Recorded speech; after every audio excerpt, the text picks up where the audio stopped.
It was 3:17 a.m. when Evelyn heard the footsteps, slow, deliberate, circling her tent. But she was camping alone, 15 miles from the nearest road. Welcome to Verified Fears, where we dive into the darkest corners of human experience. Tonight, we're exploring 11 of the most bone-chilling encounters that happen deep in the world's most isolated forests. These stories will make you question everything you thought you knew about what lurks beyond the tree line. From silent watchers who follow hikers for miles, to ancient guardians of forgotten burial grounds, to voices that call your name from empty wilderness. Each tale will drag you deeper into a realm where your worst nightmares become reality. But before we descend into this abyss of terror, smash that subscribe button and hit the notification bell. Because at Verified Fears, we fearlessly explore the horror that others won't dare touch. Trust me, you'll want to be notified when our next nightmare drops. Now, turn off the lights, put on your headphones, and let's enter the woods where sanity goes to die. Let's move to our first story. Deep in the Cascade Mountains of Washington State, a group of experienced hikers encountered something that defied every natural law they understood about forest ecosystems.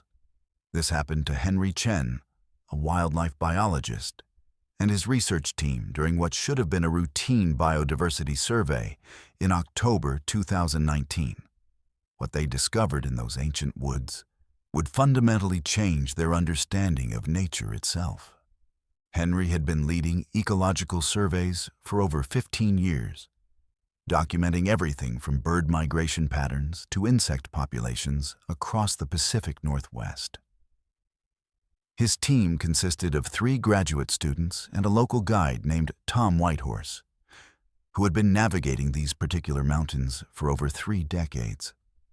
They were investigating reports of unusual wildlife behavior in a remote section of the Cascade Range, an area so isolated that it required a 6-hour hike just to reach the research site. The forest they entered was old-growth Douglas fir and western red cedar, some trees dating back over 800 years. It was the kind of pristine wilderness that most people only see in documentaries. The first day proceeded normally. They set up their base camp near a small creek and began documenting the usual forest sounds and wildlife activity. Henry noted healthy populations of Douglas squirrels, various songbird species, and fresh deer tracks throughout the area. The forest was alive with the typical symphony of wilderness sounds. Wind through the canopy, bird calls, rustling undergrowth, and the distant sound of water flowing over rocks. Everything seemed perfectly normal as they collected soil samples and recorded audio of the local ecosystem. It was on the second morning that everything changed. Henry woke at dawn to begin his routine audio recordings, a practice he had followed on hundreds of research trips. But as he stepped outside his tent with his recording equipment, he immediately noticed something profoundly wrong. The forest was completely silent. Not the peaceful quiet of early morning, but an absolute, unnatural silence that seemed to press against his eardrums like a physical force.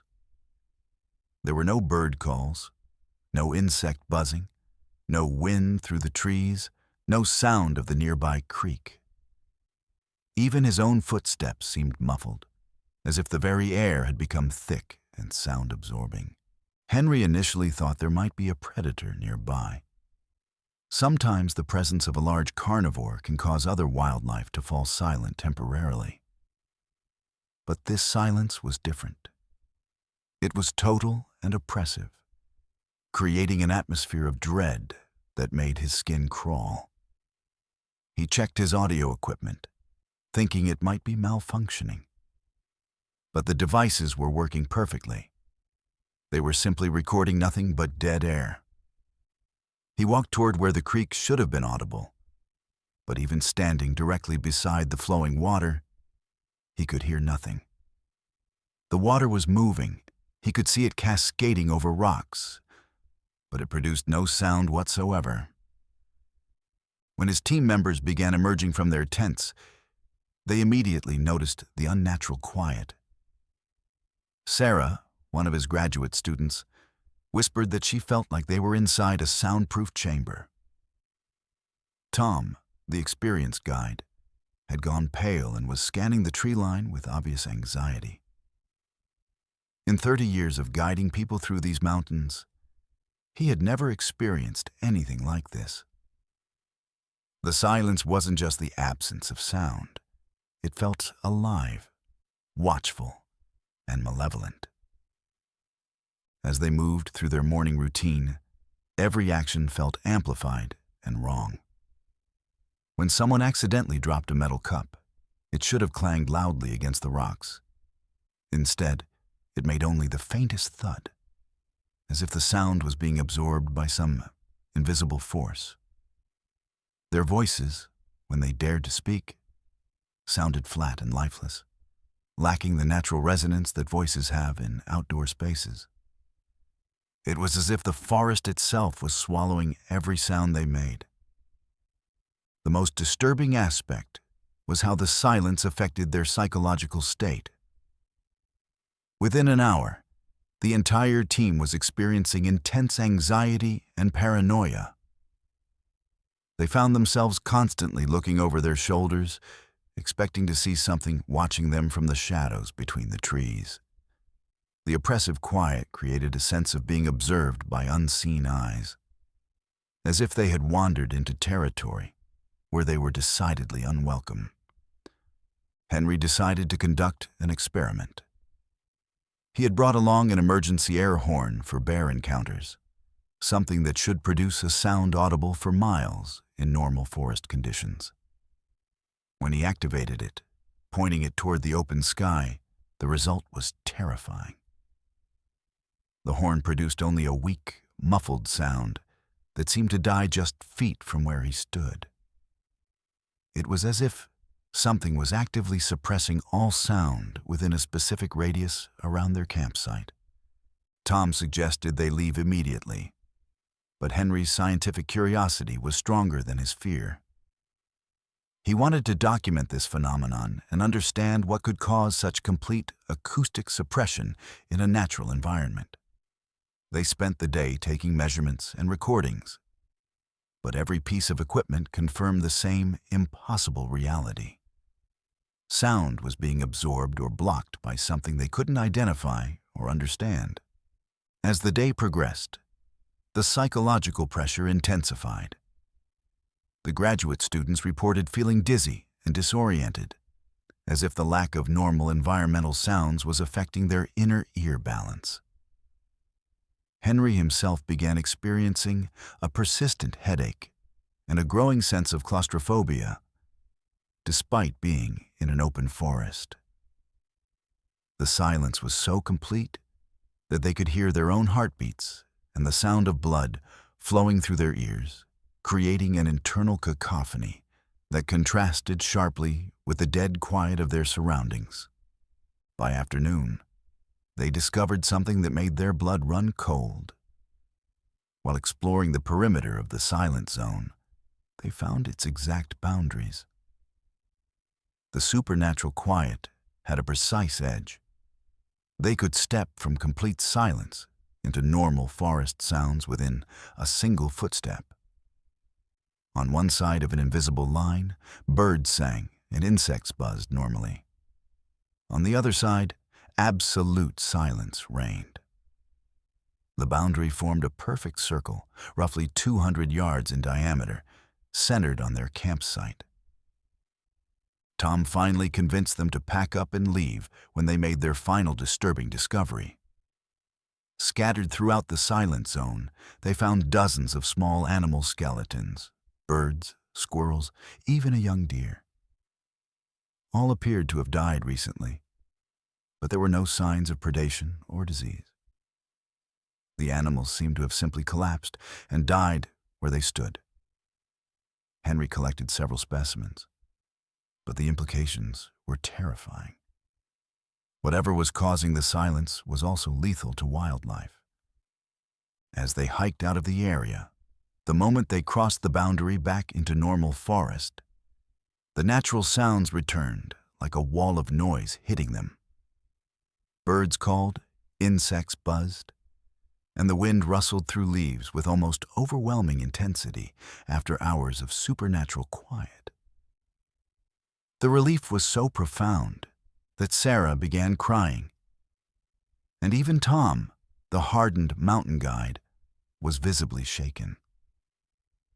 Henry never published his findings from that expedition. The evidence was too bizarre, too impossible to explain within the framework of accepted science. But he never returned to those mountains, and he never forgot the feeling of being watched by something ancient and hostile in that circle of unnatural silence.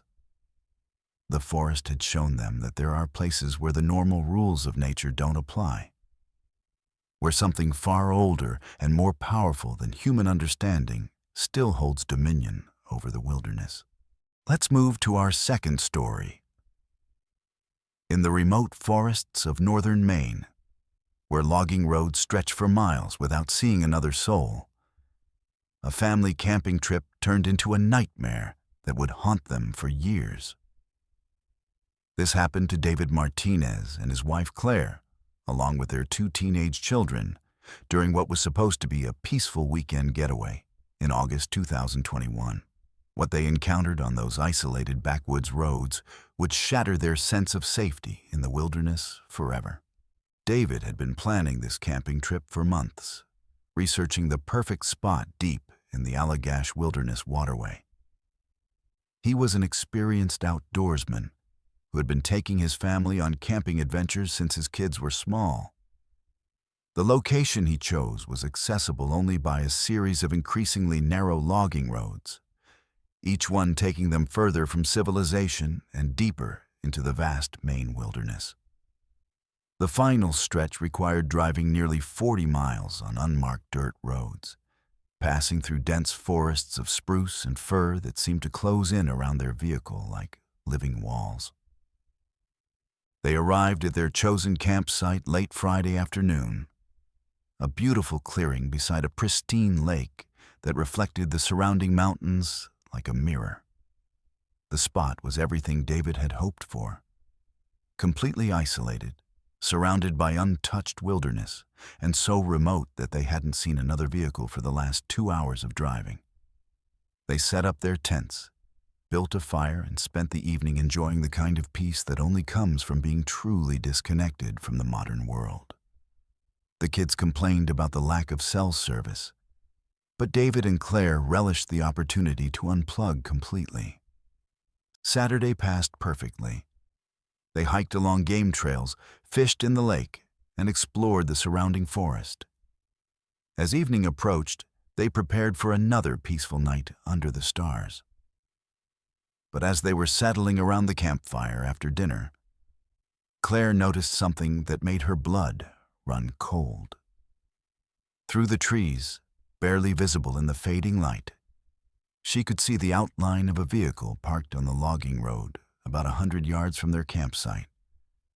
It was a dark-colored sedan, possibly a Volvo, just sitting there motionless in the gathering darkness. David initially dismissed her concern, suggesting it might be other campers who had arrived late and were setting up their own site. But as the hours passed, the vehicle never moved. No one emerged from it, no lights came on, and no sounds of camping activity could be heard. The car simply sat there in the darkness, its occupants invisible behind tinted windows. When David shone his powerful flashlight in that direction, the beam revealed the vehicle clearly. It was indeed an older model Volvo sedan, completely out of place on these rough logging roads designed for heavy trucks and four-wheel drive vehicles. The family tried to ignore the mysterious presence and continue their evening. But the knowledge that someone was watching them from the darkness made relaxation impossible. Every time they looked toward the road, the vehicle was still there, silent and ominous. David decided to walk over and make contact, thinking perhaps the occupants needed help or were lost. But as he approached the tree line, something made him stop. The car was positioned in such a way that it blocked the only exit from their campsite. Anyone wanting to leave would have to drive directly past the mysterious Volvo. Claire suggested they pack up and leave immediately, but David pointed out the obvious problem. They would have to drive past the unknown vehicle to reach the main logging road. In the darkness, on unfamiliar terrain, with no cell service and no way to call for help, they were effectively trapped. The realization that they were completely isolated with potentially dangerous strangers sent waves of panic through the family. David made the decision to stay alert through the night and leave at first light, when they would have better visibility and tactical advantage. The night became a sleepless vigil of terror. They extinguished their campfire to avoid being silhouetted against the flames and took turns keeping watch from inside their tents. Every few hours, David would carefully peer through the tent flap toward the road.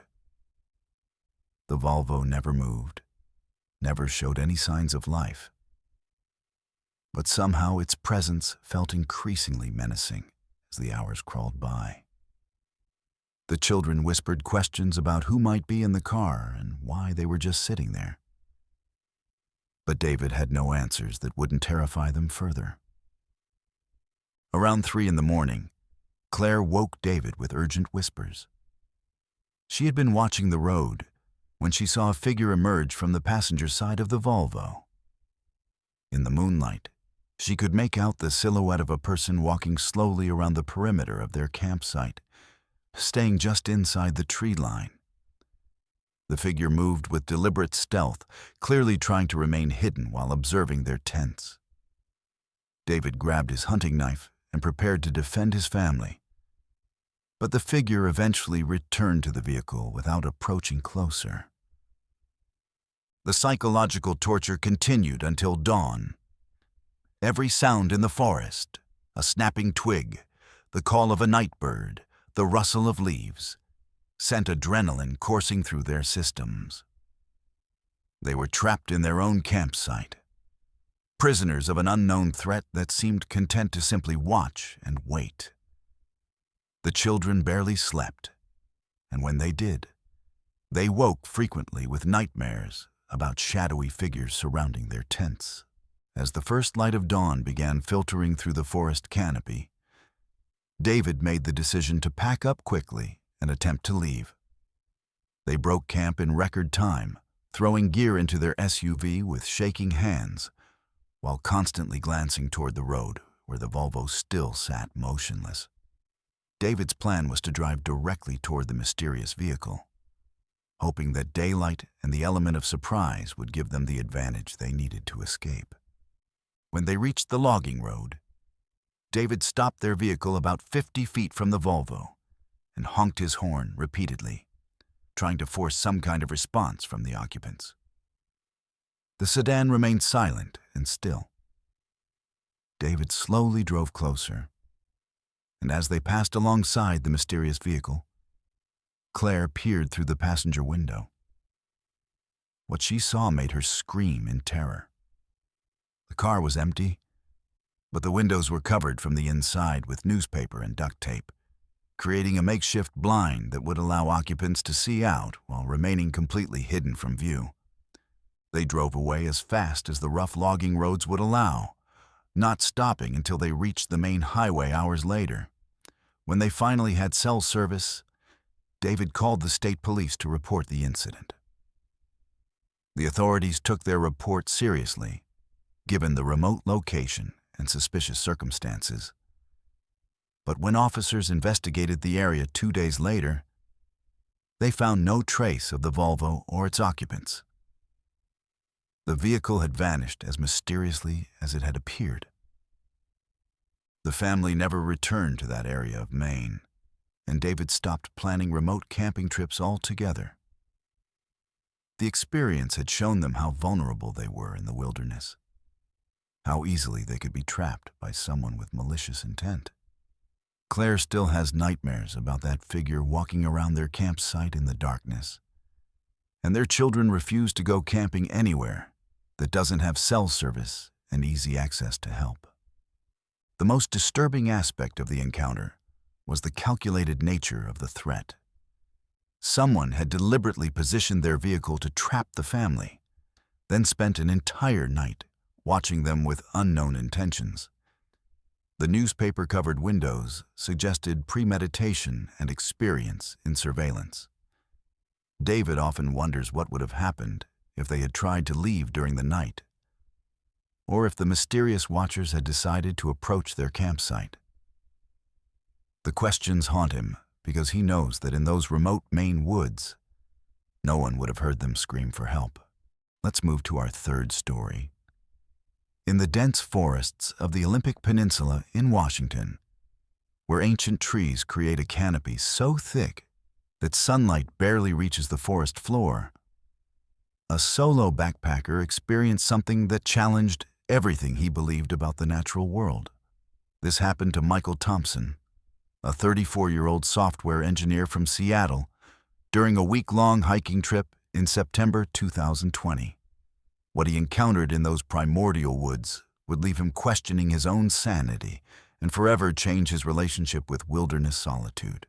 Michael had been planning this solo backpacking adventure for over a year, meticulously researching the most remote sections of Olympic National Forest, where he could truly disconnect from the digital world that consumed his daily life. He was an experienced hiker who had completed dozens of solo trips throughout the Pacific Northwest, always seeking deeper wilderness experiences that would challenge him both physically and mentally. The route he chose would take him through some of the most isolated terrain in the lower 48 states, following abandoned logging roads and forgotten trails that hadn't seen human traffic in decades. The first 3 days of his journey proceeded exactly as planned. Michael hiked through cathedral groves of old-growth cedar and Douglas fir, some trees so massive that it would take 6 people holding hands to encircle their trunks. The forest was alive with the sounds of nature. The distant call of ravens, the scurrying of small mammals through the underbrush, and the ever-present whisper of wind through the towering canopy. He made excellent progress on his planned route, covering nearly 15 miles each day, while stopping frequently to photograph the stunning wilderness around him. It was on the 4th night that everything changed. Michael had set up camp in a small clearing beside a creek, following his usual routine of filtering water, preparing dinner, and settling in for the evening. As darkness fell, he noticed that the normal forest sounds seemed to be fading away, replaced by an unusual quiet that made him feel oddly isolated. But this wasn't the oppressive silence that some hikers report. Instead, it felt like the forest was holding its breath, waiting for something to happen. Around midnight, as Michael lay in his sleeping bag, reading by headlamp, he heard something that made his blood freeze. From somewhere in the darkness beyond his campsite, a voice called his name. Not shouted, but spoken in a conversational tone, as if someone was standing just outside the circle of light from his camp. The voice was distinctly human, male, and seemed to come from the direction of the trail he had hiked earlier that day. Michael immediately turned off his headlamp and listened intently, his heart pounding so hard he was sure it could be heard throughout the forest. After several minutes of silence, he convinced himself that he had imagined the voice, perhaps dreaming while still partially awake. But as he was about to turn his light back on, the voice came again, this time from a completely different direction. "Michael," it said, clear and unmistakable, now seeming to come from across the creek. The tone was friendly, almost inviting, as if someone he knew was trying to get his attention. But Michael knew with absolute certainty that he was alone, miles from the nearest trail, in wilderness so remote that encountering another person would be virtually impossible. The rationale part of his mind searched for explanations. Perhaps it was another hiker who had somehow followed the same obscure route and was now looking for a place to camp. But the voice had come from two different directions, and there had been no sounds of someone moving through the forest, no footsteps, no rustling of vegetation, no equipment noise that would accompany a backpacker. The voice seemed to materialize from the darkness itself, unconnected to any physical presence. Over the next hour, the voice called his name repeatedly, each time from a different location around his campsite. Sometimes it seemed to come from high in the trees above him, other times from ground level in the dense underbrush. The tone remained consistently friendly and conversational, as if whoever was speaking expected Michael to respond and join them. But there was something fundamentally wrong about the voice, something that triggered every survival instinct he possessed and kept him frozen in his tent. Michael grabbed his most powerful flashlight and began scanning the forest around his campsite, desperate to identify the source of the voice. The beam revealed nothing but trees, shadows, and the normal features of the wilderness landscape. But as he swept the light across the forest, the voice seemed to follow the beam, always staying just outside the circle of illumination. When he pointed the flashlight toward the creek, the voice came from behind him. When he spun around to illuminate the area behind his tent, the voice shifted to his left side. The psychological torture continued throughout the night. The voice never became threatening or aggressive, maintaining its friendly, almost seductive tone. But the impossibility of the situation, a disembodied voice that seemed to move freely through the forest while remaining completely invisible, created a terror more profound than any physical threat. Michael found himself paralyzed by indecision, unable to determine whether he should respond to the voice, pack up and leave in the darkness, or simply wait for dawn while trying to maintain his sanity. As the hours passed, the voice began to change subtly. While still calling his name, it started to sound more familiar, as if it belonged to someone he knew well. At times, it reminded him of his father's voice. Other times, it sounded like his college roommate or his brother. The voice seemed to be adapting, becoming more personally appealing and harder to resist. Michael realized with growing horror that whatever was calling to him was somehow accessing his memories, using familiar voices to make him more likely to respond. Around 4 a.m, the voice made an offer that nearly broke his resolve. Speaking in what sounded exactly like his deceased grandfather's voice, it said, "Michael, come find me. I have something important to show you." His grandfather had been his closest family member, the man who had first introduced him to hiking and wilderness camping. The voice captured not just the sound, but the speech patterns and gentle tone that Michael remembered so well. For a moment, he actually considered leaving his tent to investigate. But something deep in his primitive brain screamed danger, overriding the emotional manipulation. Michael forced himself to remain in his tent, covering his ears and trying to block out the increasingly persuasive voices that continued calling from the darkness. He spent the remaining hours until dawn in a state of terror-induced paralysis, afraid to move, afraid to respond, and afraid of what might happen if he gave in to the voice's invitation. When the first light of dawn began filtering through the forest canopy, the voices stopped as abruptly as they had begun.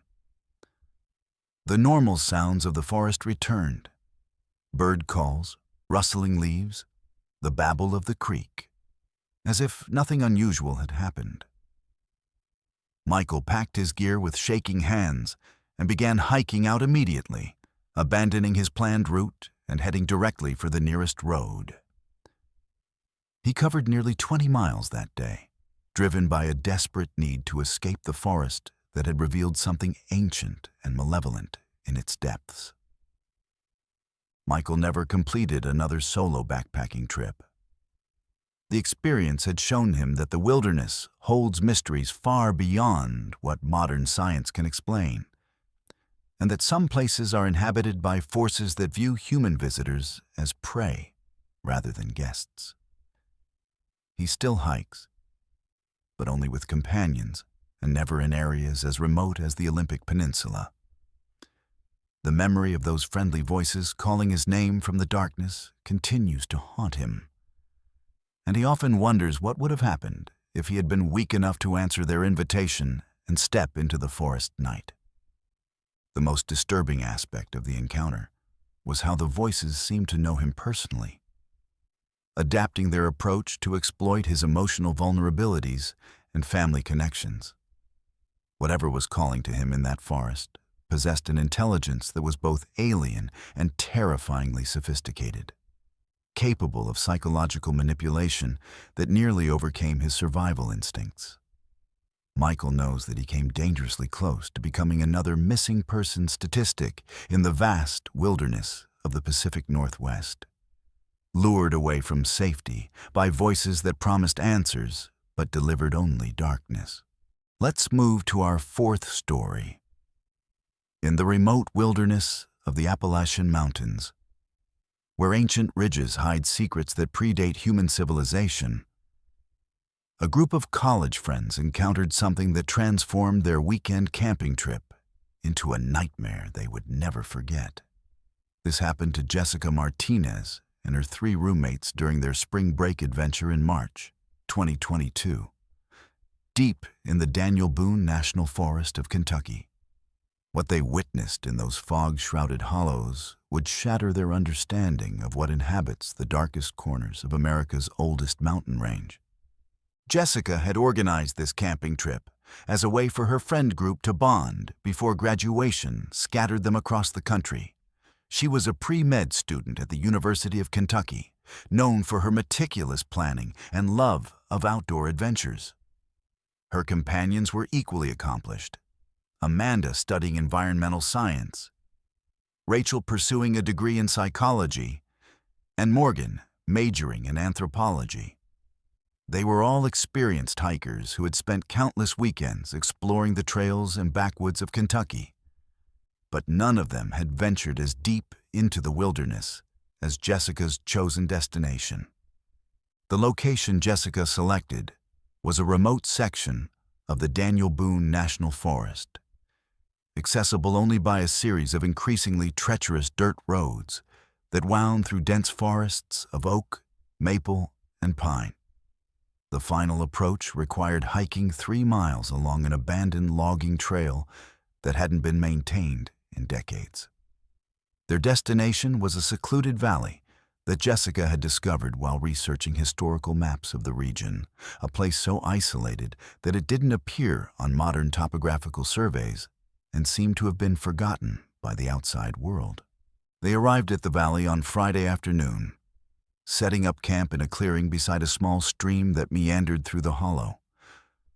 The location was breathtakingly beautiful, surrounded by steep ridges covered in old-growth forests that created a natural amphitheater of green.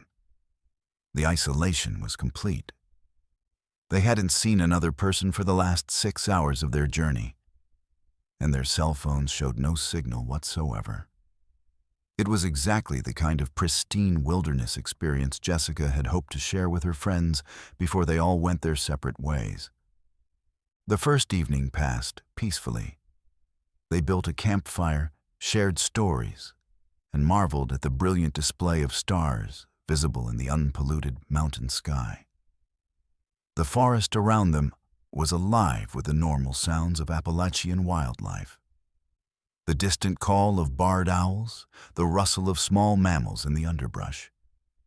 and the ever-present whisper of wind through the ancient trees. They felt completely safe in their remote paradise, protected by the natural barriers of the surrounding ridges and the knowledge that they were miles from any human threat. Saturday morning brought an unexpected change in weather. A thick fog rolled into the valley just after dawn, reducing visibility to mere yards and creating an otherworldly atmosphere that transformed the familiar landscape into something alien and mysterious. The fog was unlike anything they had experienced before. Dense, almost tangible, and strangely warm despite the cool mountain air. It seemed to move with purpose, swirling around their campsite in patterns that defied the gentle breeze they could feel on their faces. As they prepared breakfast in the eerie fog, Amanda noticed something that made her pause mid-conversation. Through the thick mist, she could see a figure standing motionless at the edge of their campsite, barely visible as a dark silhouette against the gray backdrop. The figure appeared to be human in shape, but was completely covered by what looked like a long, flowing veil or shroud that obscured any details of face or form. It stood perfectly still, as if watching them, but made no sound or movement that would indicate normal human presence. Jessica grabbed her binoculars and tried to get a better look at the mysterious figure, but the fog seemed to shift and thicken whenever she focused on it, making clear observation impossible. The figure remained motionless for several minutes, then slowly began to move parallel to their campsite, staying at the same distance but changing position as if circling their camp. The movement was unnaturally smooth and silent, with no sound of footsteps or rustling vegetation that should accompany someone walking through the forest. The four friends huddled together, trying to decide how to respond to this unexpected presence. Rachel, with her psychology background, suggested it might be another camper who was lost or disoriented in the fog. But Morgan, whose anthropology studies had exposed her to Appalachian folklore, felt a deep unease that she couldn't rationally explain. The figure's appearance and behavior reminded her of the old mountain stories about entities that were neither fully human nor entirely supernatural, beings that inhabited the boundary between the world of the living and something far more ancient and dangerous. As the morning progressed, the veiled figure continued its slow circuit around their campsite, always maintaining the same distance, but never approaching closer or moving away. The fog seemed to follow it, creating a moving wall of mist that made tracking its exact position nearly impossible. Whenever one of them tried to approach the figure directly, it would fade back into the fog, only to reappear moments later in a different location. The psychological effect was profoundly unsettling, creating a sense of being stalked by something that operated by rules they couldn't understand. Around noon, the fog began to thin slightly, giving them brief glimpses of the surrounding forest. What they saw made their blood run cold. The veiled figure was not alone. Through the shifting mist, they could make out at least 3 other similar forms positioned at different points around the valley, all maintaining the same watchful stillness. The figures appeared to be coordinating their movements, creating a loose perimeter around the campsite that effectively trapped the 4 friends in the center of the hollow. Jessica made the decision to pack up and leave immediately. But as they began breaking camp, the fog thickened again, reducing visibility to just a few feet. The veiled figures seemed to respond to their activity, moving closer and becoming more active in their circling behavior. The friends could hear what sounded like whispered conversations in the mist, voices speaking in a language none of them recognized, but that somehow conveyed a sense of ancient authority and barely contained malevolence. The most terrifying moment came when Rachel, who had been gathering their scattered gear, suddenly screamed and pointed toward the tree line. One of the veiled figures had approached to within 20 feet of their campsite and was standing perfectly still, its shrouded form clearly visible despite the fog. For the first time, they could see details of its appearance that made their rational minds struggle to process what they were witnessing. The veil or shroud appeared to be made of some kind of organic material that seemed to move and shift on its own. And beneath it, they could glimpse what looked like pale, elongated limbs that were definitely not human in proportion. The figure raised what might have been an arm and pointed directly at Jessica, holding the gesture for several long seconds before slowly lowering it and fading back into the fog. The message was clear. They had been marked, identified, and were being watched by something that possessed intelligence and intent. The friends abandoned any attempt at organized packing and simply grabbed their essential gear before fleeing toward the trail that would lead them out of the valley.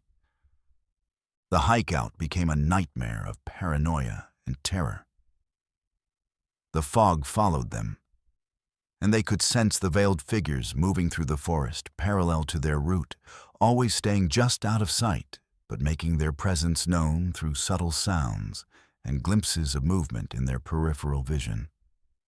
Every shadow seemed to hide a watching form. Every rustle of leaves suggested pursuit by entities that moved according to laws of physics that didn't apply to normal human beings. They didn't stop running until they reached their car, and even then, they could feel unseen eyes watching them from the forest as they loaded their gear and drove away. The fog seemed to follow them for miles, only dissipating when they reached the main highway and the safety of civilization. None of them spoke during the drive home, each lost in their own attempts to process what they had experienced in that remote Appalachian valley. Jessica never organized another camping trip, and the four friends rarely spoke about their encounter with the veiled figures. But the experience had marked them all, leaving them with the knowledge that the ancient mountains of Appalachia harbor secrets that predate human understanding and entities that view intruders in their domain as unwelcome guests to be watched, evaluated, and potentially eliminated. The veiled ones had allowed them to leave, but the friends knew they had been judged and found wanting, marked by something that existed in the spaces between the known and unknown worlds of the American wilderness. Let's move to our fifth story. In the remote forests of Northern California, where towering redwoods create a cathedral of shadows and silence, a group of environmental activists encountered a nightmare that would leave them permanently scarred, both physically and psychologically. This happened to Robert Chen and his team of forest preservation volunteers during what should have been a routine documentation mission in October 2021. What they experienced in those ancient groves would transform their peaceful environmental work into a fight for survival against human predators who had claimed the wilderness as their hunting ground. Robert had been leading environmental protection efforts in Northern California for over 8 years, organizing volunteer groups to document illegal logging activities and monitor the health of old-growth forest ecosystems. His team consisted of 6 dedicated volunteers, including marine biologist Sarah Kim, forestry student Marcus Williams, and photographer Elena Rodriguez, who specialized in capturing evidence of environmental crimes.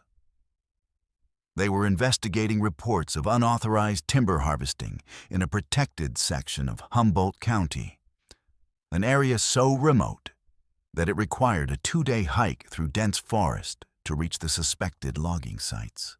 The location they were investigating was a pristine grove of ancient redwoods, some trees over 1,000 years old, and reaching heights that seemed to touch the sky itself. The forest floor was carpeted with centuries of fallen needles, creating a soft, silent pathway through the towering giants. Their mission was to document any signs of illegal cutting and gather photographic evidence that could be used to prosecute environmental criminals who were systematically destroying irreplaceable wilderness areas for profit. On their second day in the forest, as they were photographing what appeared to be recent chainsaw cuts on several massive trees, Elena noticed something that made her blood run cold. Through her telephoto lens, she could see a makeshift camp hidden among the trees, about a quarter-mile from their position. The camp consisted of several tarps stretched between trees, camping equipment, and what looked like a collection of chainsaws and logging equipment. But what terrified her most was the sight of at least 4 men moving around the camp, all carrying what appeared to be hunting knives and machetes. Robert immediately realized they had stumbled upon an illegal logging operation. But this wasn't the kind of corporate environmental crime they usually documented. This appeared to be a rogue operation run by individuals who had no connection to legitimate timber companies and who were operating completely outside the law. The remote location and heavily armed nature of the group suggested they were prepared to defend their illegal activities with violence, treating the protected forest as their personal territory where normal laws didn't apply. The team tried to retreat quietly, but the loggers had apparently been watching them for some time. As Robert's group attempted to slip away through the forest, they heard shouts from behind them and realized they were being pursued. The illegal loggers were experienced woodsmen who knew the terrain intimately, and they moved through the forest with a speed and stealth that made escape seem impossible. Within minutes, the environmental activists found themselves surrounded by 4 men who emerged from the trees like predators closing in on cornered prey.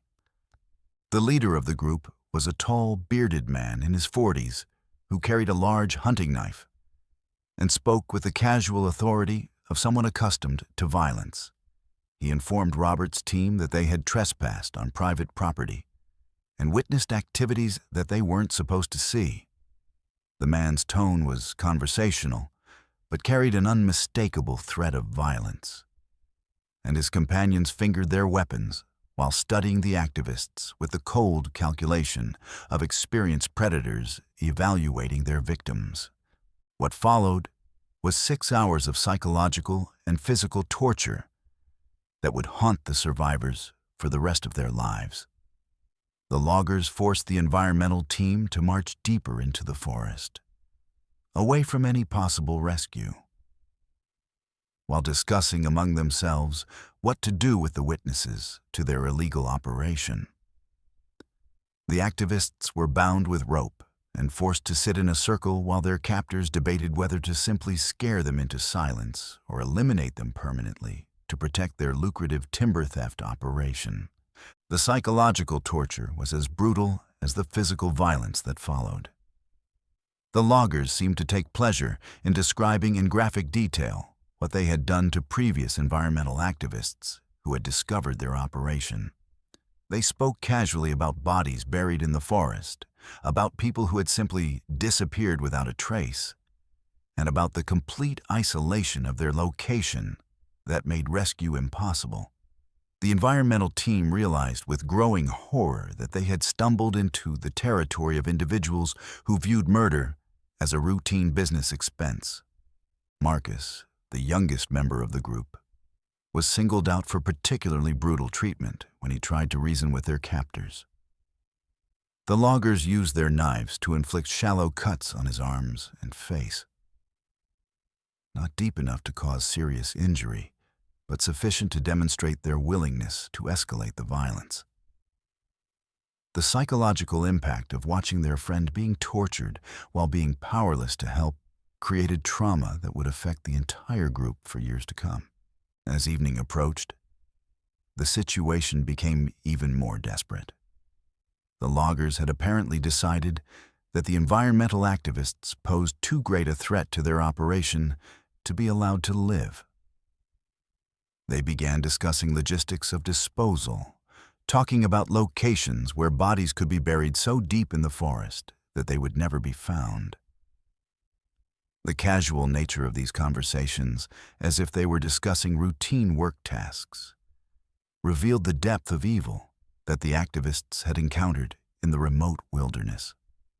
The turning point came when Elena managed to work her hands free from the ropes binding her wrists. During a moment when their captors were distracted by an argument about the best method of execution, she was able to grab a heavy piece of firewood and strike one of the loggers in the head with enough force to knock him unconscious. The sudden violence created the chaos that Robert's team needed to attempt an escape into the darkening forest. What followed was a nightmarish chase through the redwood groves, with the remaining loggers pursuing them with flashlights and weapons, while shouting threats of what they would do when they recaptured their victims.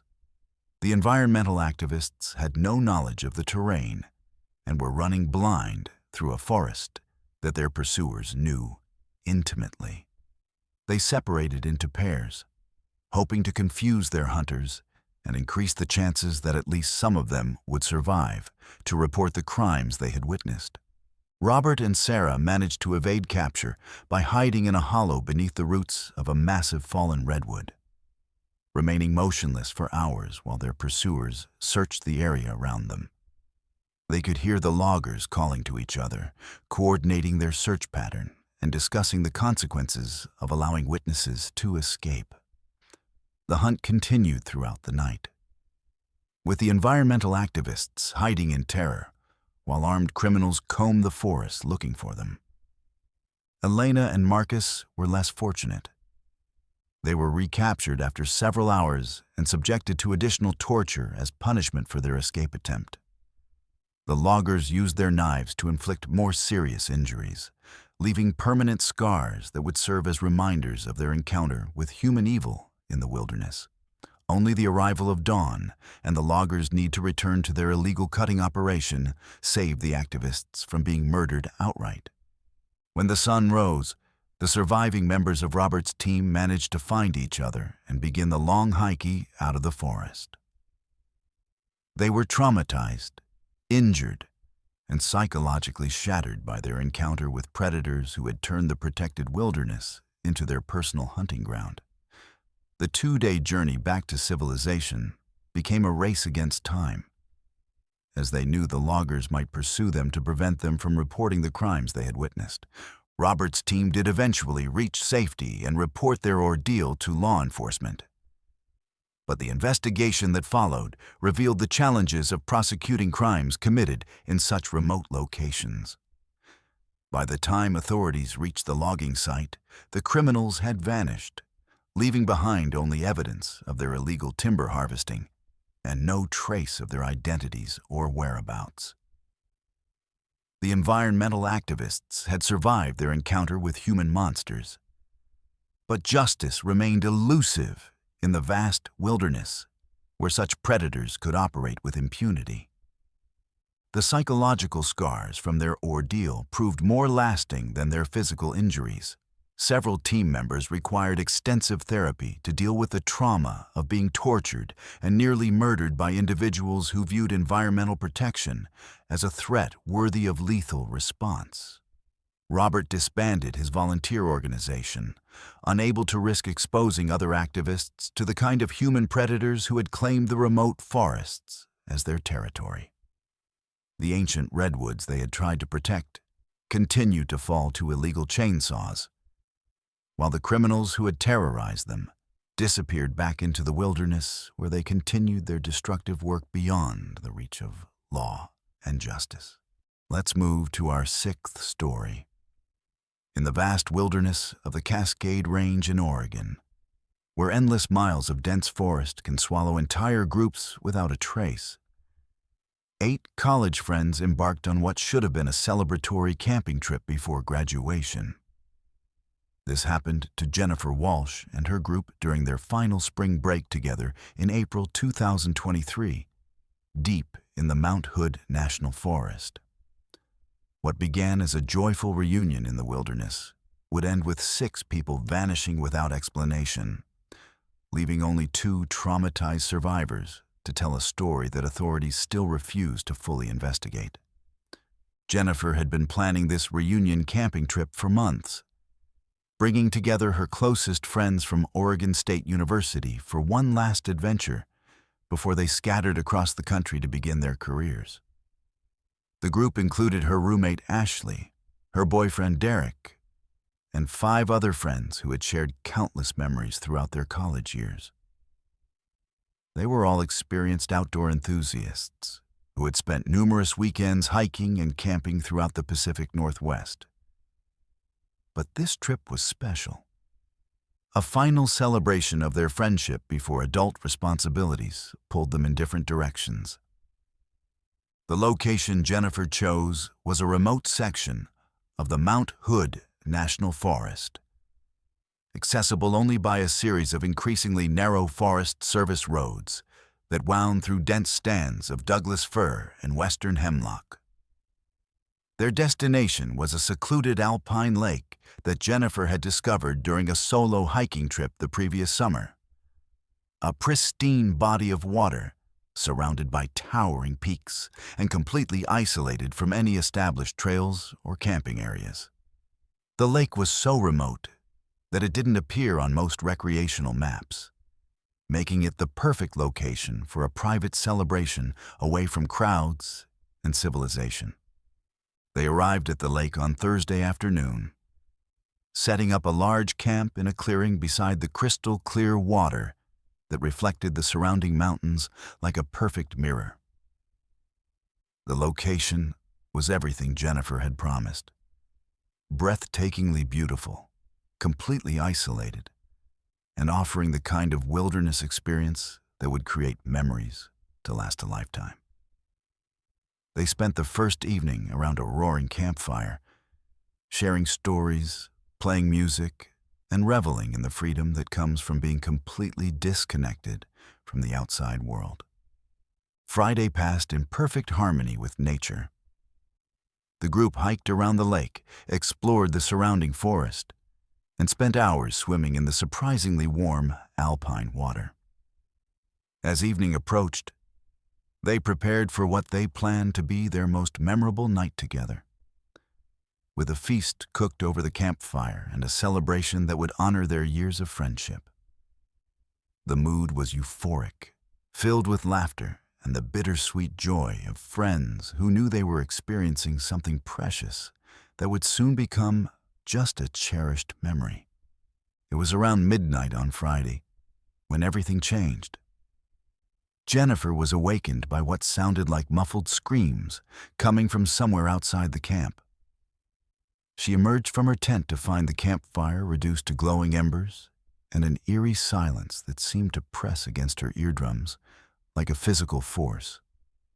As her eyes adjusted to the darkness, she realized with growing horror that several of her friends' tents were empty, their sleeping bags still warm, but their occupants nowhere to be found. Ashley, who had been sleeping in the tent next to Jennifer's, was also awake and equally confused about the disappearance of their friends.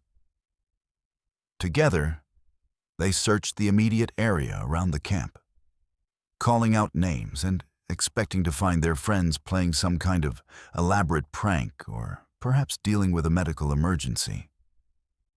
But the forest around them was completely silent, offering no response to their increasingly frantic calls for help. As they expanded their search, Jennifer and Ashley made a discovery that filled them with dread. Leading away from the camp toward the dense forest on the far side of the lake, they found a series of drag marks in the soft earth, as if several people had been pulled against their will into the wilderness. The marks were accompanied by what appeared to be drops of blood and scattered pieces of clothing that they recognized as belonging to their missing friends.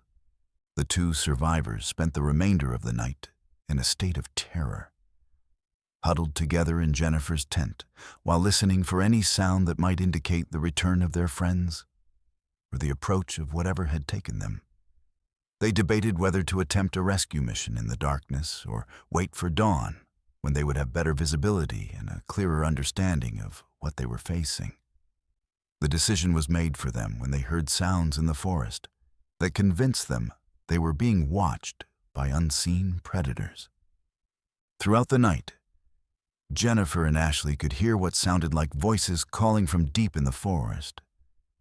But the sounds were distorted and unnatural, as if their friends were trying to communicate from an impossible distance, or through some kind of barrier that muffled their words. The voices seemed to be pleading for help, but there was something fundamentally wrong about them that triggered every survival instinct the two women possessed. As dawn broke over the alpine lake, Jennifer and Ashley made the agonizing decision to abandon their search and hike out to get help from authorities. They packed only essential supplies and began the long trek back to civilization, leaving behind all evidence of their camp and their missing friends.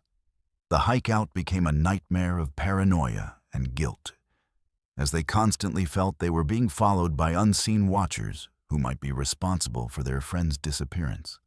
The most disturbing aspect of their escape was the discovery that the Forest Service roads they had used to reach the lake were now blocked by fallen trees that hadn't been there when they arrived.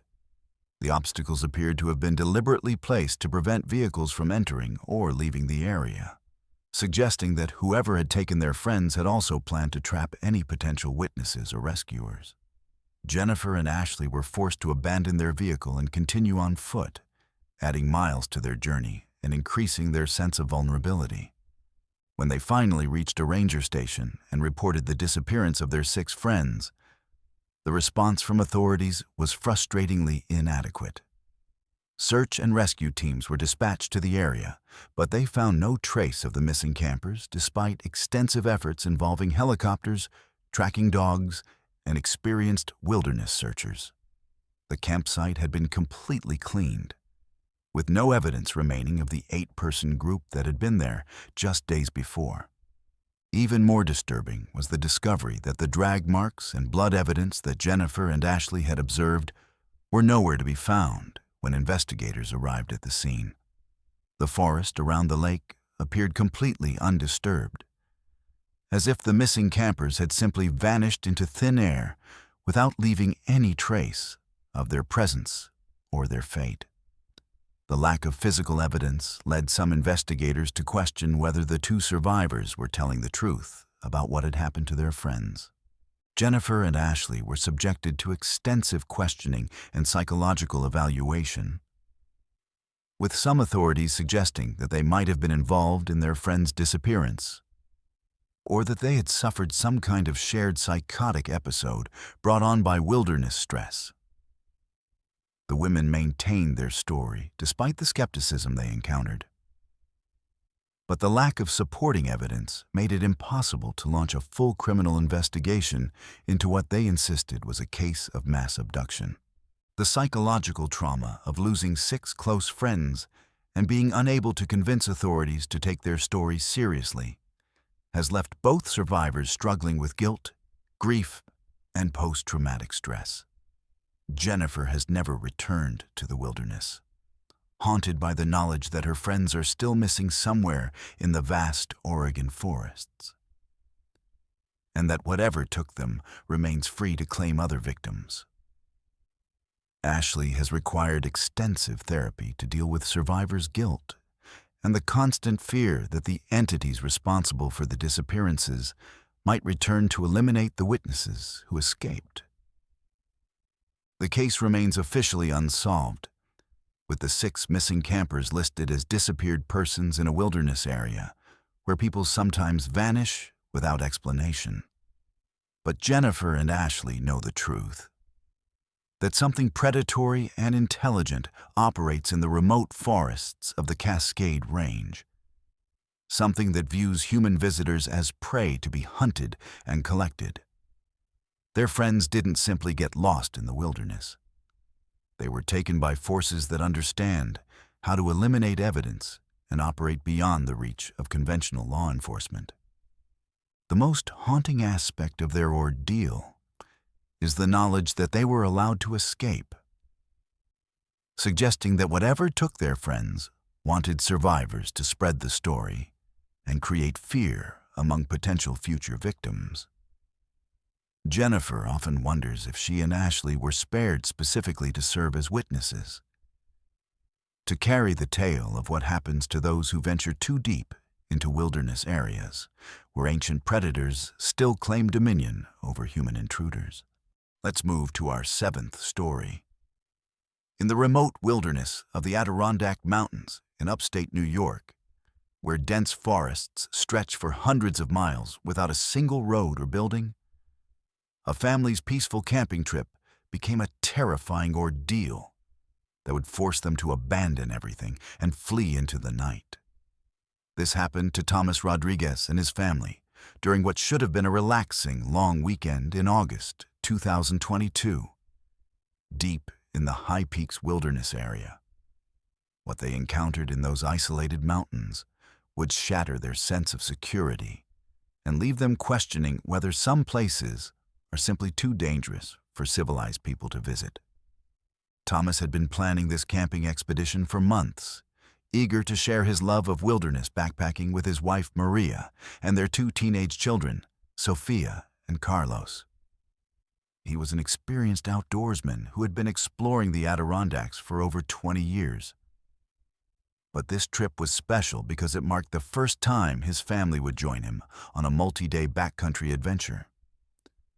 The location he chose was a remote lake, accessible only by a grueling 8-mile hike through dense forest, far from any established trails or popular camping areas.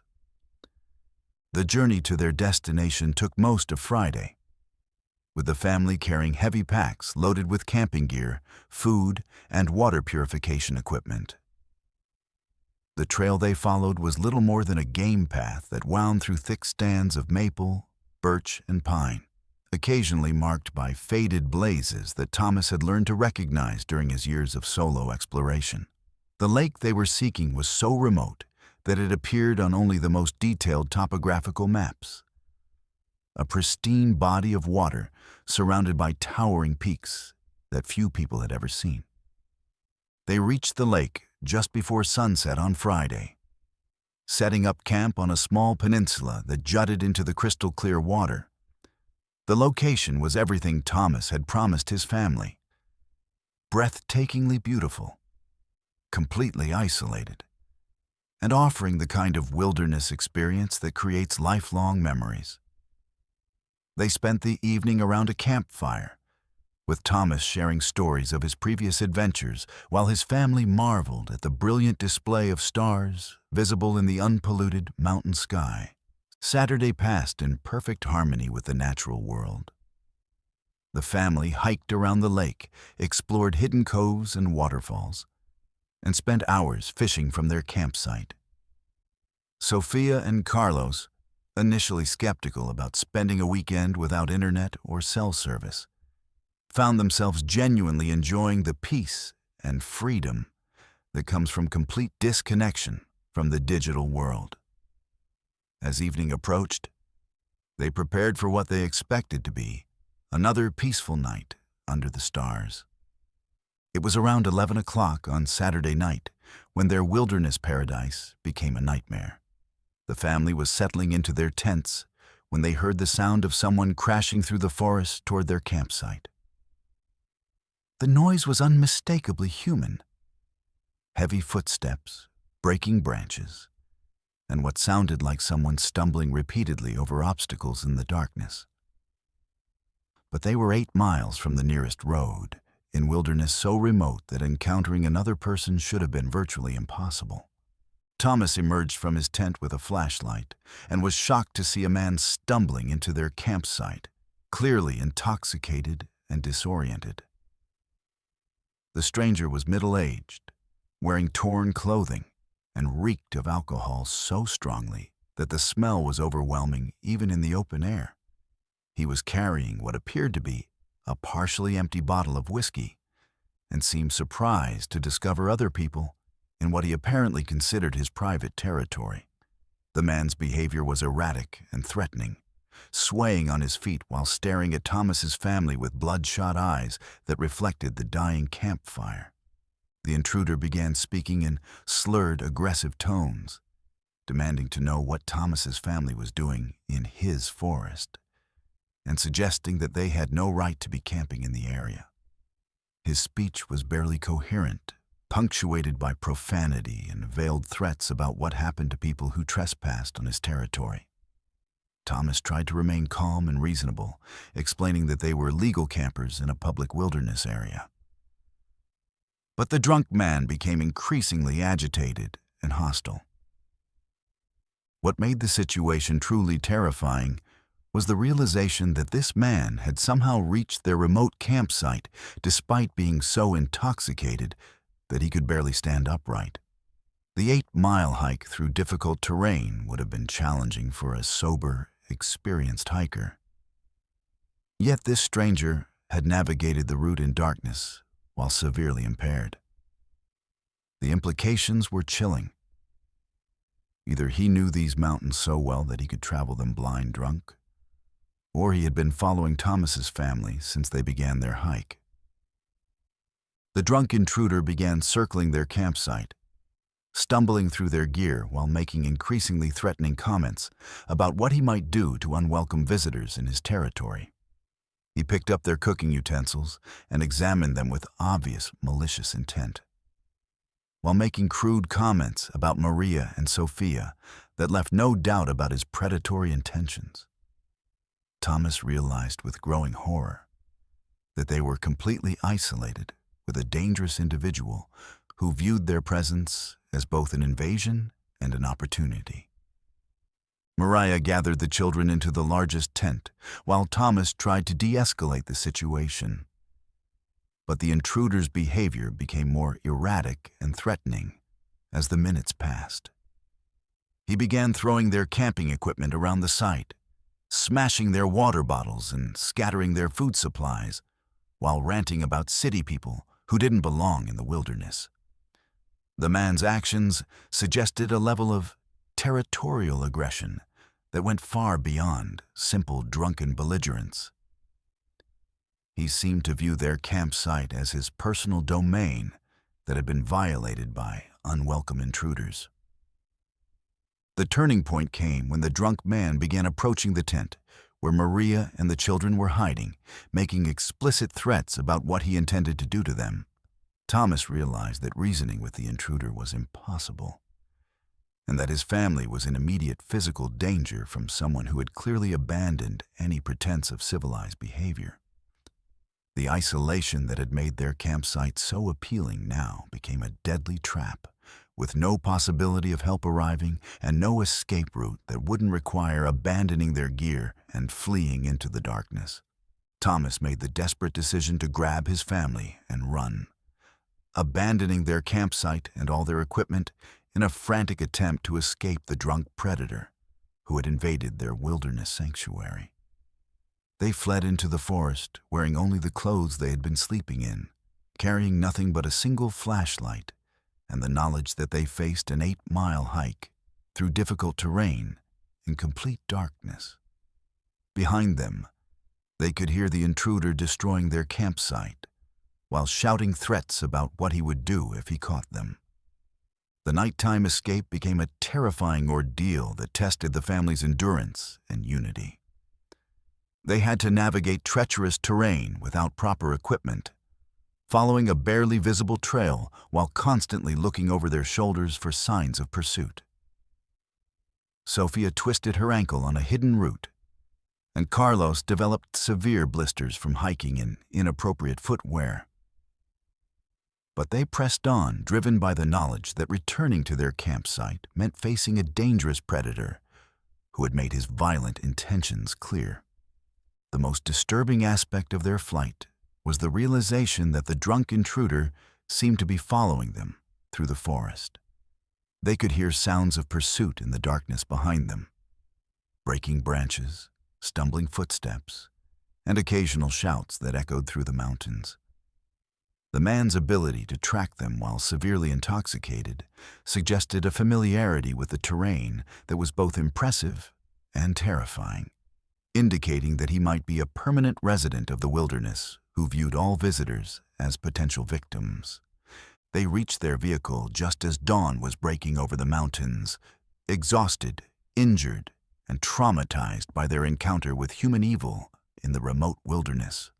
The 8-mile hike that had taken them most of Friday to complete had been covered in just 4 hours of desperate flight. Driven by adrenaline and the primal need to escape a predator who had turned their wilderness paradise into a hunting ground. They drove directly to the nearest police station to report the incident, but the response from authorities was frustratingly inadequate. The investigation that followed revealed the challenges of law enforcement in remote wilderness areas. By the time authorities reached the campsite, the drunk intruder had vanished, leaving behind only the destroyed remains of Thomas's camping equipment and no clues about his identity or whereabouts.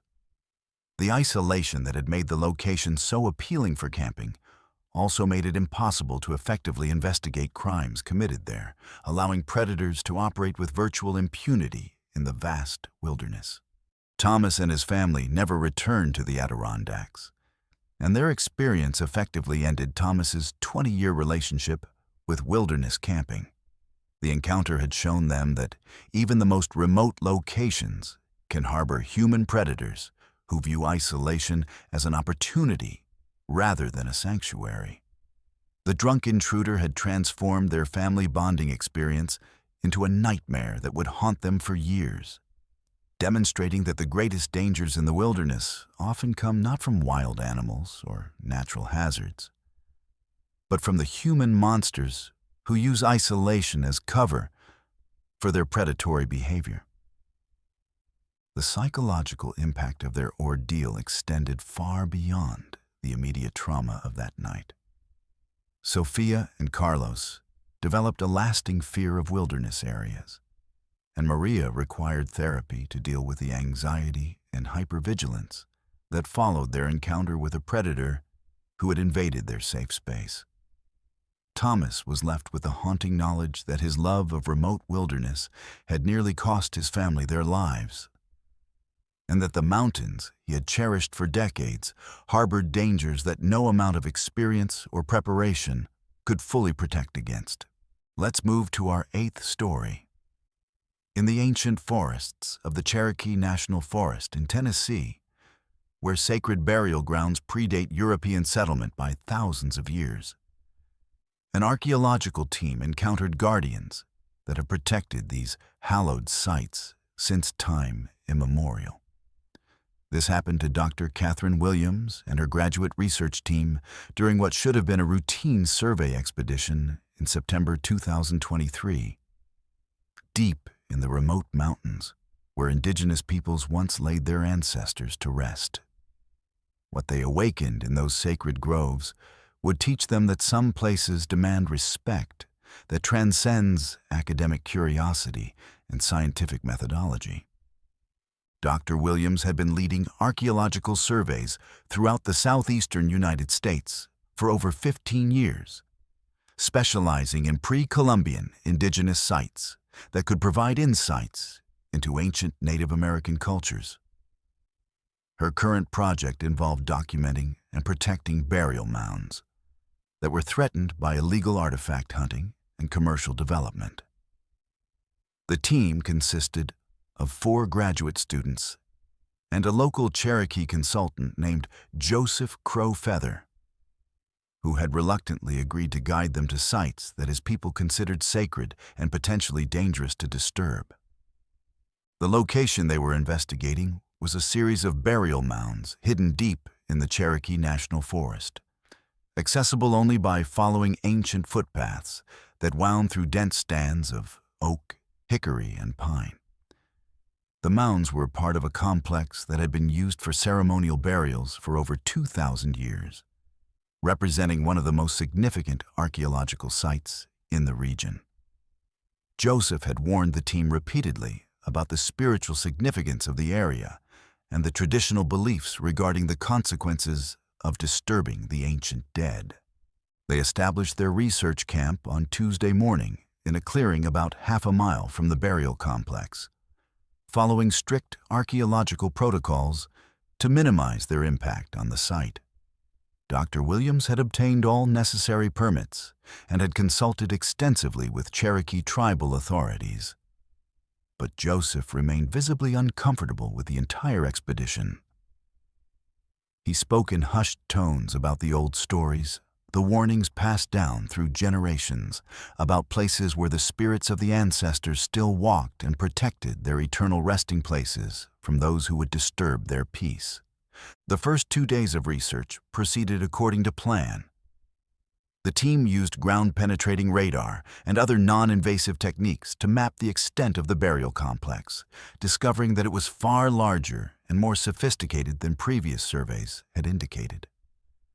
The mounds were arranged in precise patterns that suggested astronomical alignments and complex ceremonial purposes that demonstrated the advanced knowledge of the ancient builders. Dr. Williams was excited by the potential significance of their discoveries.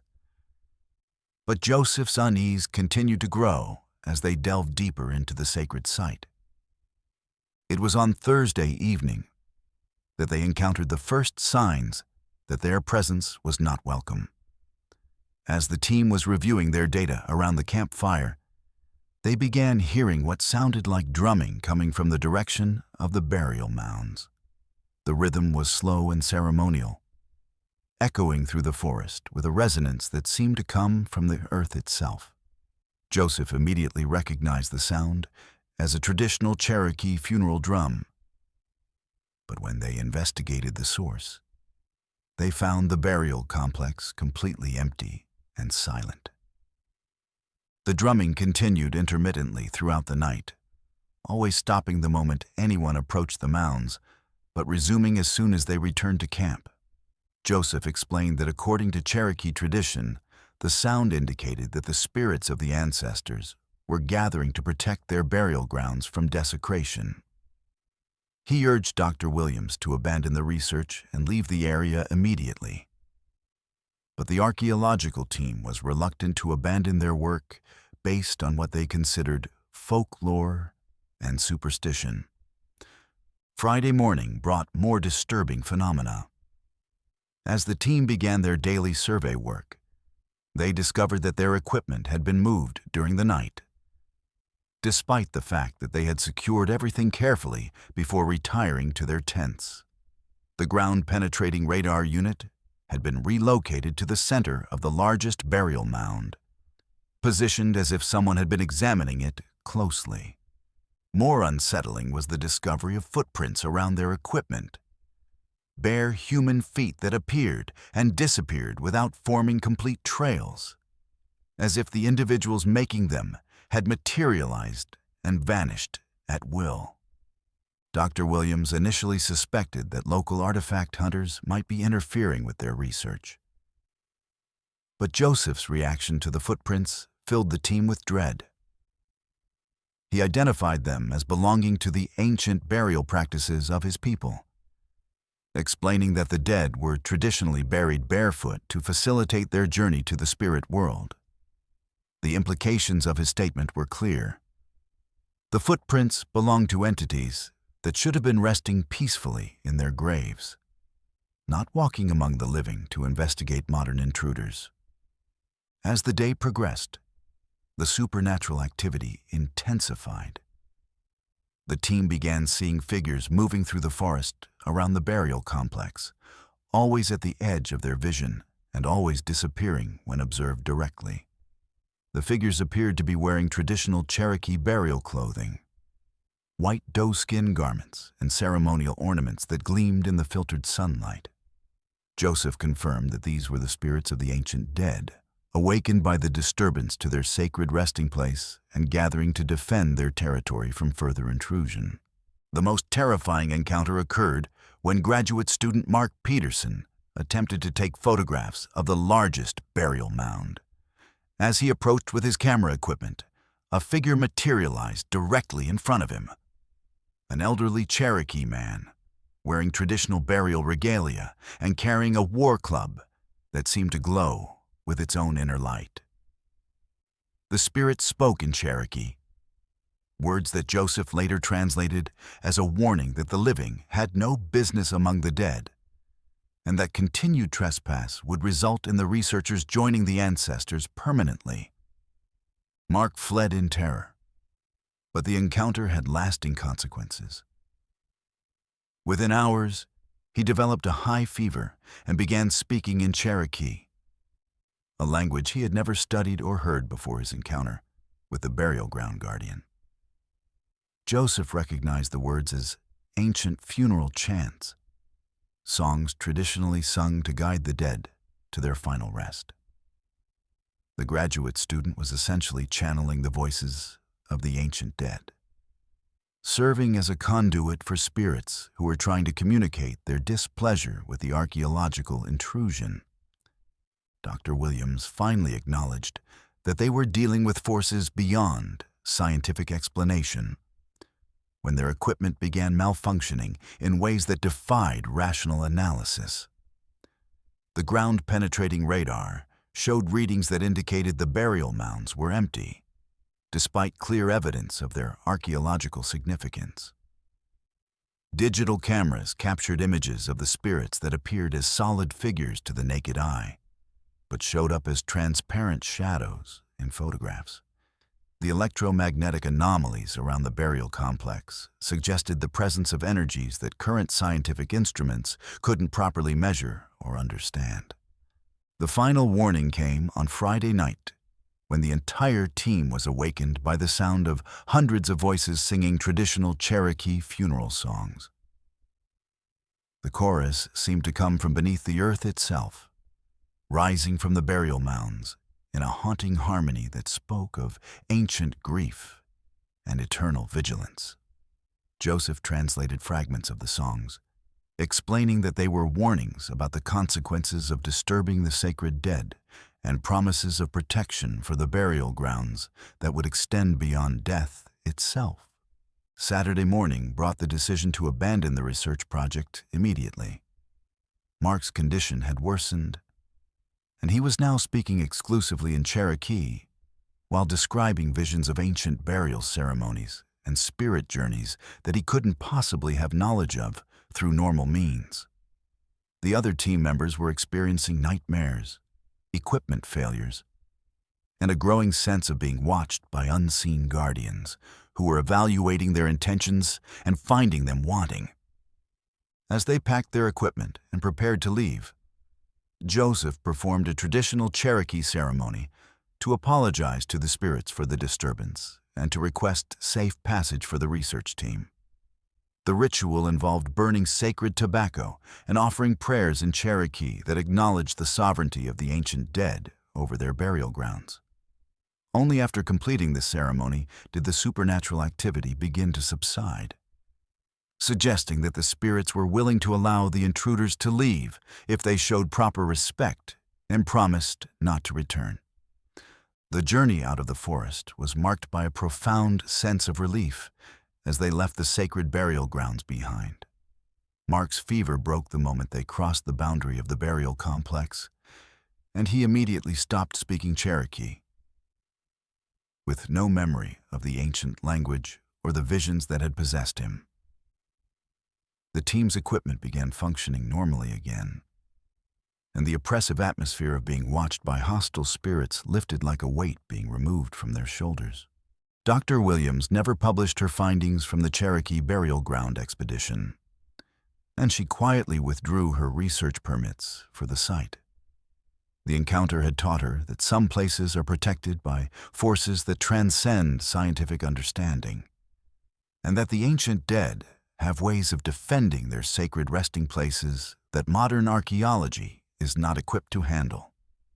The burial mounds remain undisturbed, guarded by spirits who have proven their willingness and ability to protect their eternal domain from those who would treat sacred ground as merely another research site. The experience fundamentally changed Dr. Williams's approach to archaeological research, leading her to work more closely with indigenous communities and to respect traditional beliefs about sacred sites. She learned that academic curiosity must sometimes yield to spiritual sovereignty, and that the ancient guardians of burial grounds possess a power that demands acknowledgement and respect from the living. The Cherokee ancestors continue to rest peacefully in their sacred mounds, protected by vigilant spirits who have made it clear that some mysteries are meant to remain undisturbed by modern intrusion. Let's move to our 9th story. In the remote wilderness of the Rocky Mountains in Colorado, where ancient peaks hide secrets that predate human memory, a solo hiker encountered something that would challenge everything he believed about the natural world.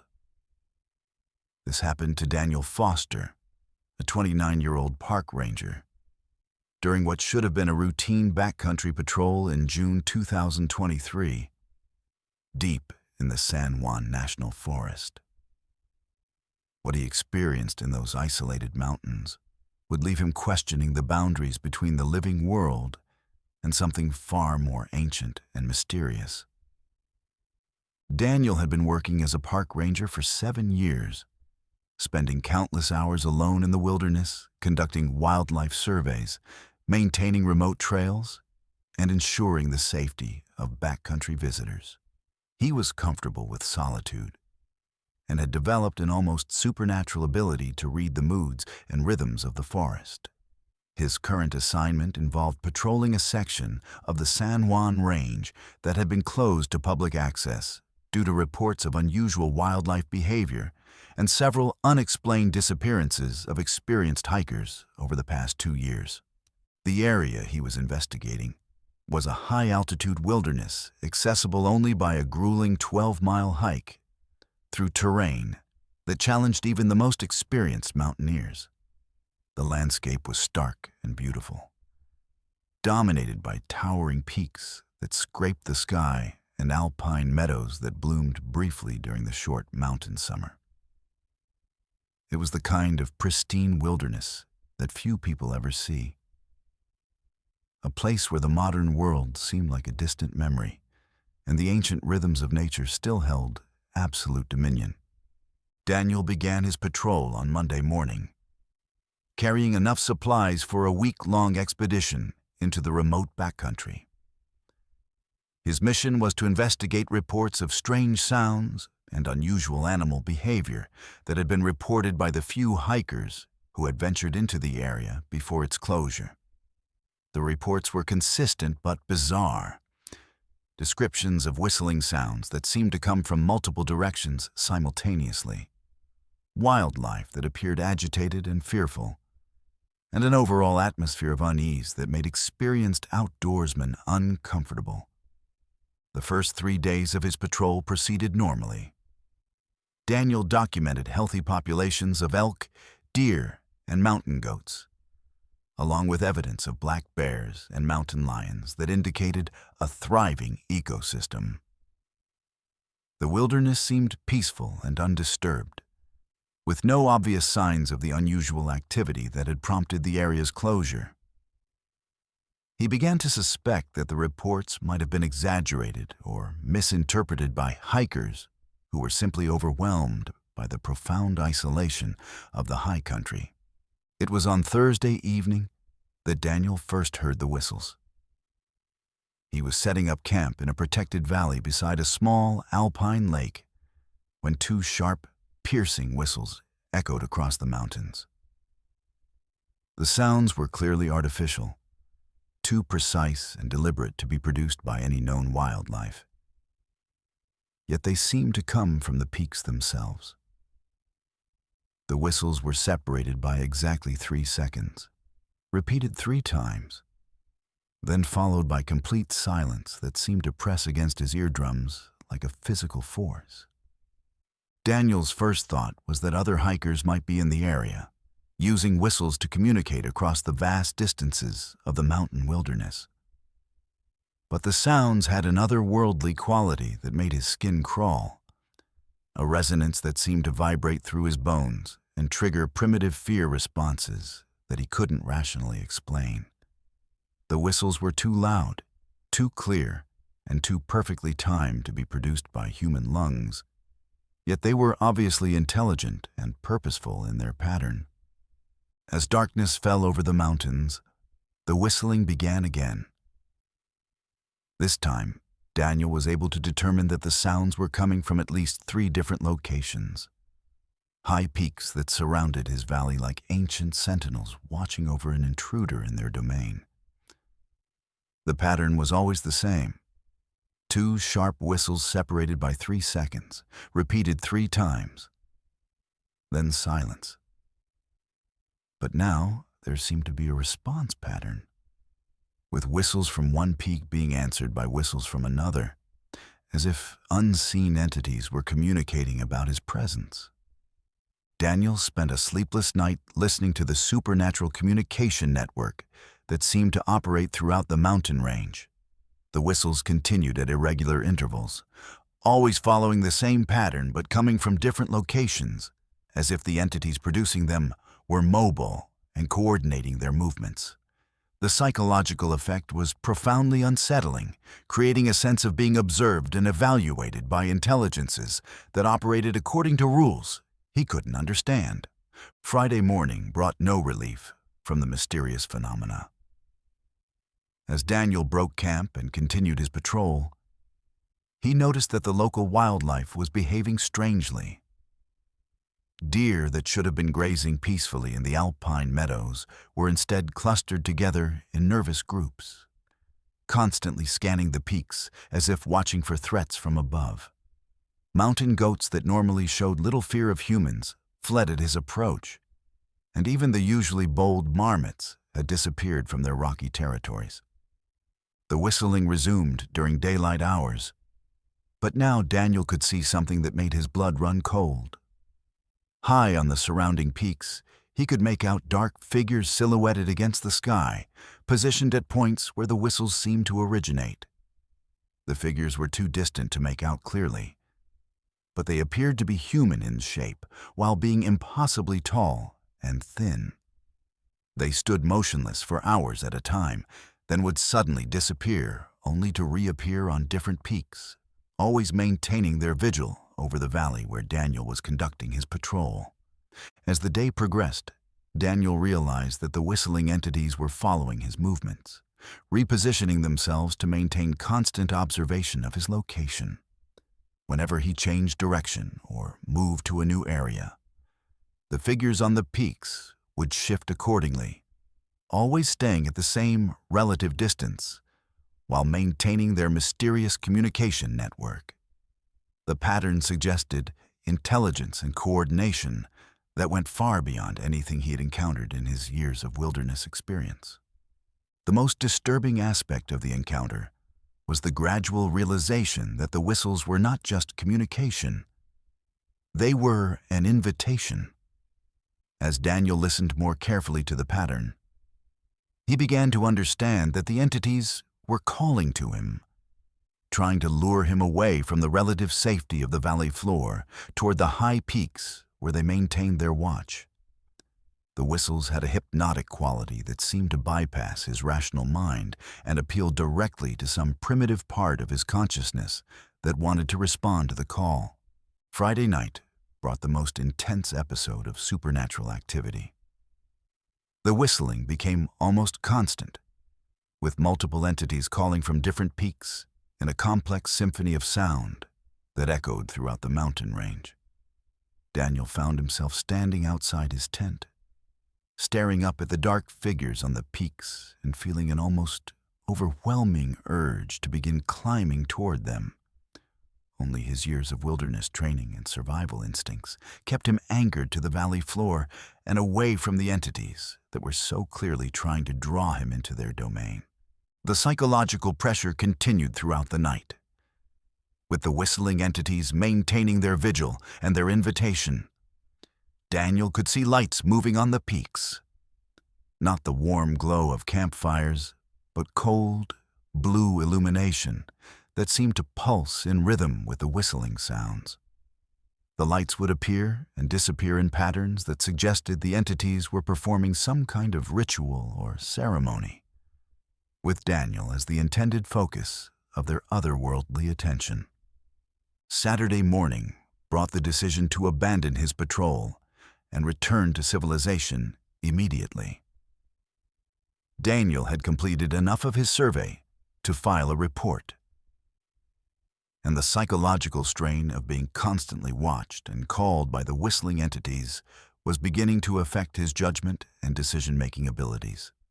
As he packed his gear and prepared to leave the valley, the whistling intensified, as if the entities were making one final attempt to prevent his departure. The hike out became a test of willpower as the whistling followed him for miles, always maintaining the same pattern but growing more insistent and urgent as he moved away from the high peaks. Daniel forced himself to maintain a steady pace and resist the growing compulsion to turn around and answer the call that seemed to promise answers to questions he didn't even know he was asking. Only when he reached the lower elevations did the whistling finally fade, leaving him with a profound sense of relief, mixed with an inexplicable feeling of loss. Daniel's official report described unusual acoustic phenomena that might be related to wind patterns and geological formations. But he never mentioned the dark figures on the peaks or the hypnotic quality of the whistling sounds. The area remained closed to public access, officially due to unstable trail conditions. But Daniel knew the real reason was to protect hikers from entities that viewed human visitors as potential recruits for purposes that remained terrifyingly unclear. The experience fundamentally changed Daniel's relationship with wilderness solitude, leaving him with the knowledge that some places are inhabited by intelligences that predate human understanding and operate according to rules that transcend natural law. The whistling entities continue to maintain their vigil in the high peaks of the San Juan Range, calling to those who venture too deep into their ancient domain and offering invitations that promise transformation but deliver only disappearance into the vast mystery of the mountains. Daniel never returned to that section of the wilderness, and he quietly transferred to a different ranger district where the mountains held fewer secrets and the whistling winds carried only the voices of natural forces rather than the calls of entities that bridge the gap between the known and unknown worlds of the American wilderness. Let's move to our 10th story. In the dense forests of the Pacific Northwest, where towering evergreens create a perpetual twilight beneath their canopy, a group of urban explorers encountered entities that defied every law of nature and physics. This happened to Amanda Chen and her team of paranormal investigators during what should have been a routine exploration of abandoned logging camps in November 2022, deep in the Olympic National Forest of Washington. What they discovered in those fog-shrouded woods would leave them questioning the very nature of reality and the boundaries between the physical and supernatural worlds. Amanda had been leading paranormal investigation teams for over a decade, specializing in locations where unexplained phenomena had been reported by multiple witnesses. Her current team consisted of 5 experienced investigators equipped with advanced recording equipment, electromagnetic field detectors, and thermal imaging cameras. They were investigating reports of strange sightings at the ruins of a logging camp that had been abandoned in the 1970s after a series of unexplained accidents and worker disappearances that had never been satisfactorily explained by authorities. The abandoned logging camp was located in a remote section of the Olympic Peninsula, accessible only by following overgrown logging roads that wound through dense forests of Douglas fir, western red cedar, and Sitka spruce. The camp itself consisted of several collapsed buildings, rusted machinery, and the skeletal remains of what had once been a thriving industrial operation. Local folklore claimed that the camp had been abandoned not due to economic factors, but because of supernatural encounters that had terrorized the workers and made continued operation impossible. Amanda's team arrived at the site on Thursday afternoon, setting up their base camp in the ruins of what had been the main office building.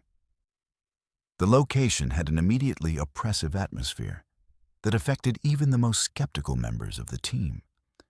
The forest around the camp was unnaturally quiet, with none of the typical sounds of Pacific Northwest wildlife that should have been abundant in such a pristine ecosystem.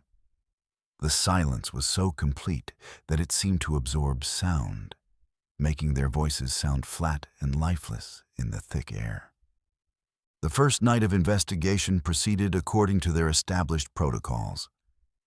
The team set up recording equipment throughout the ruins, monitoring electromagnetic fields, temperature fluctuations, and audio anomalies that might indicate paranormal activity. Initial readings showed unusual electromagnetic signatures that suggested the presence of energies that their instruments couldn't properly identify or categorize. The temperature readings were inconsistent, with cold spots that seemed to move through the ruins without any apparent natural cause. It was around midnight on Thursday when they encountered the first of the cloaked shadows.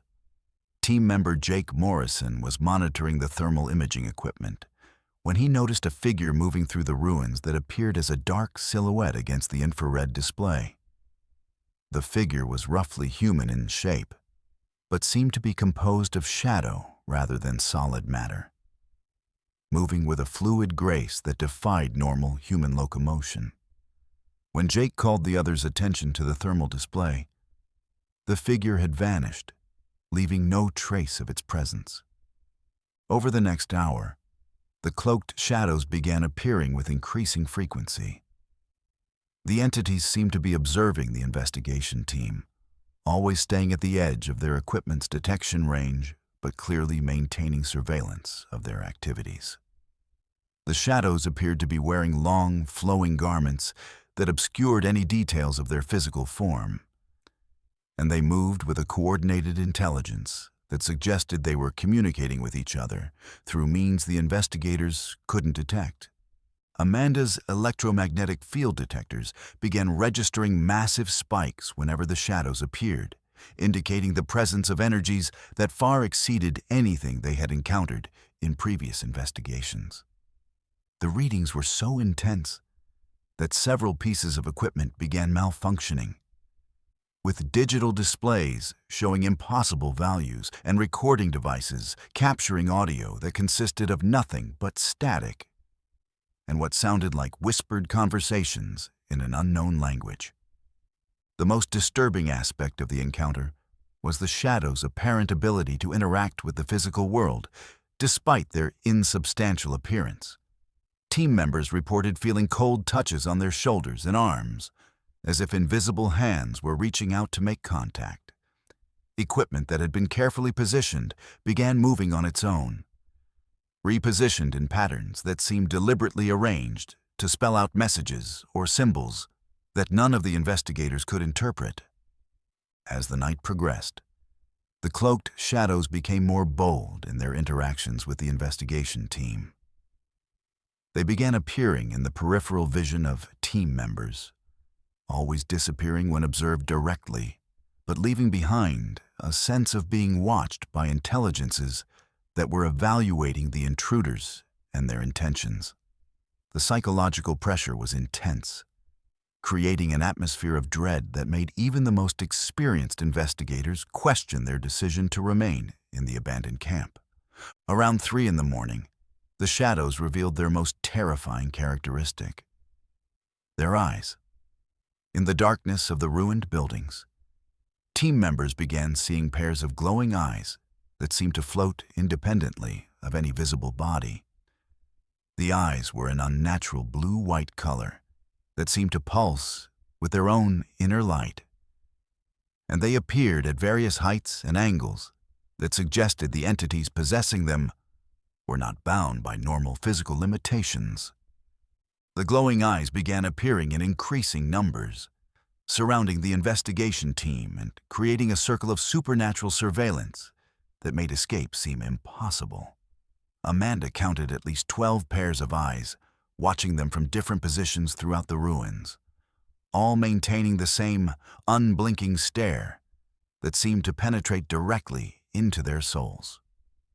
The eyes moved independently of each other, sometimes appearing high in the skeletal remains of buildings, other times at ground level, as if the entities could position themselves anywhere within their domain. The psychological impact of being surrounded by the glowing eyes was overwhelming. Team members reported feeling dizzy, disoriented, and experiencing a growing sense of unreality that made them question whether they were still in the physical world or had somehow crossed into a supernatural realm where different rules applied. The electromagnetic readings continued to spike, and their recording equipment began capturing images and sounds that seemed to come from multiple dimensions simultaneously. The climax of the encounter came when the cloaked shadows began to materialize more solidly, revealing glimpses of their true nature that challenged everything the investigators thought they knew about paranormal phenomena. The entities appeared to be wearing hooded robes that seemed to be made of living shadow, constantly shifting and flowing as if composed of darkness itself. Beneath the hoods, instead of faces, there was only void, an absence of light and substance that hurt to look at directly. One of the shadows approached Amanda directly, moving with a gliding motion that left no footprints in the soft earth of the forest floor.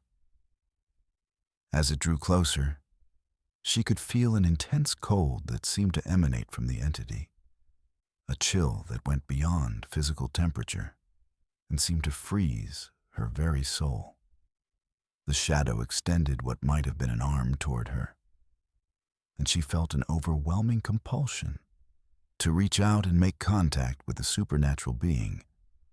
Only the intervention of her team members prevented Amanda from touching the cloaked shadow, breaking the hypnotic spell that had been drawing her toward the entity.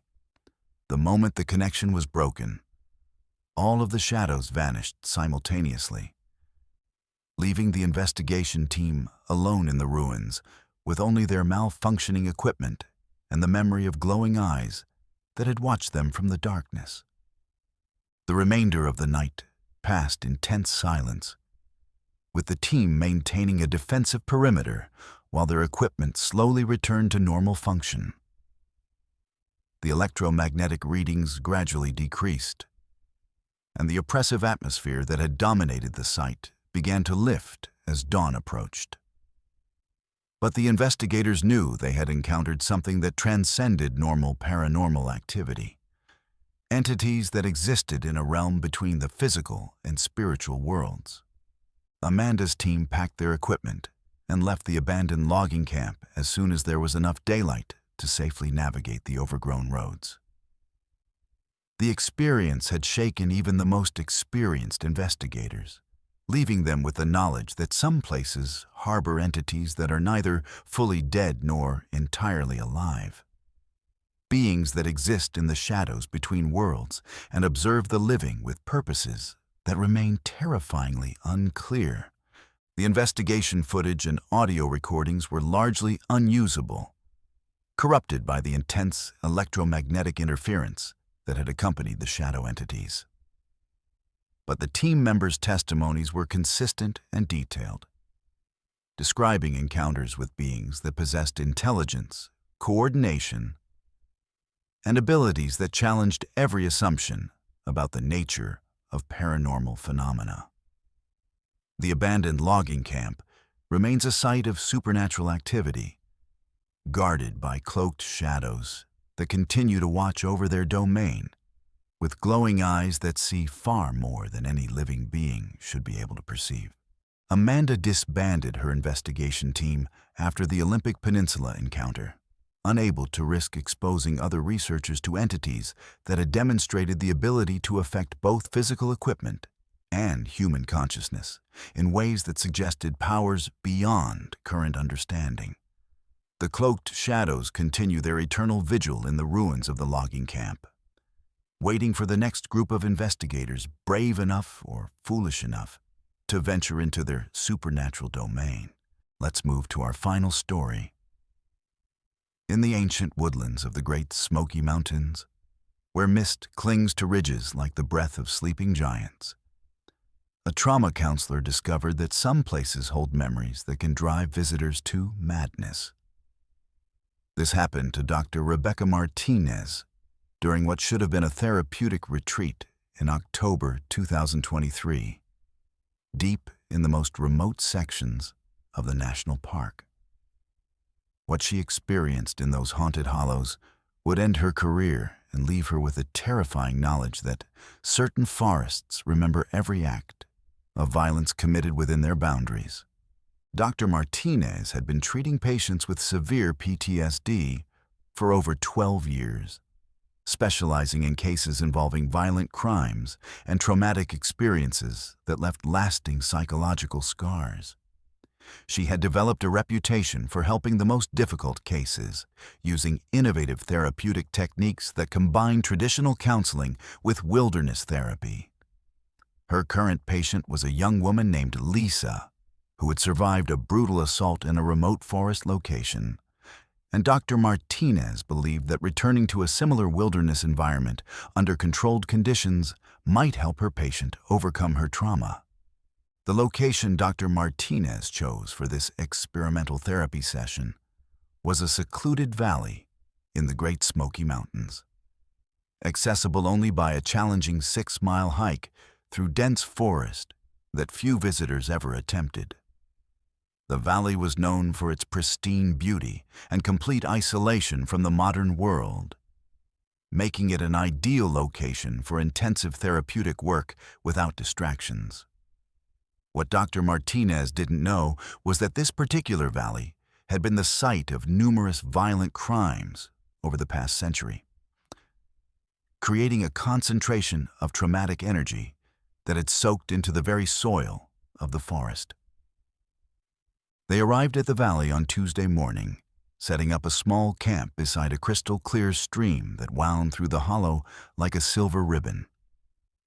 The location was breathtakingly beautiful, surrounded by ancient hardwood trees that created a natural cathedral of green and gold. Lisa seemed to respond positively to the peaceful environment, and Dr. Martinez was optimistic that the wilderness setting would provide the breakthrough her patient needed to overcome her psychological barriers. The first indication that something was wrong came during their initial therapy session on Tuesday afternoon. As Dr. Martinez guided Lisa through relaxation exercises designed to help her process her traumatic memories, both women began experiencing vivid flashbacks that didn't belong to either of them. They saw scenes of violence and terror that had occurred in the valley decades earlier. Murders, assaults, and disappearances that had never been solved or even reported to authorities. The visions were so intense and detailed that they felt like personal memories rather than imagination. Dr. Martinez initially attributed the shared hallucinations to the power of suggestion and the emotional intensity of the therapeutic process. But as the sessions continued, the visions became more frequent and more disturbing. The forest itself seemed to be broadcasting the traumatic memories of every violent act that had ever occurred within its boundaries, creating a psychic echo chamber that overwhelmed anyone sensitive enough to receive the transmissions. Both women found themselves reliving murders, rapes, and tortures that had happened to complete strangers in the same location where they were trying to heal. Wednesday brought an escalation of the supernatural phenomena that made continued therapy impossible. The valley began manifesting physical evidence of the traumatic events that Dr. Martinez and Lisa were experiencing in their visions. They found blood stains on rocks that hadn't been there the day before, heard screams echoing through the forest that seemed to come from the past, and discovered personal belongings scattered throughout the woods that belonged to victims of crimes that had occurred decades earlier. The most disturbing aspect of their ordeal was the realization that the forest was not just replaying traumatic memories. It was actively trying to recreate the violent events using Dr. Martinez and Lisa as unwilling participants. The women found themselves being drawn to specific locations within the valley, where they would suddenly be overwhelmed by compulsions to reenact the violent scenes they had witnessed in their visions. The forest seemed to be using their own psychological vulnerabilities against them, exploiting their trauma to fuel its supernatural appetite for violence.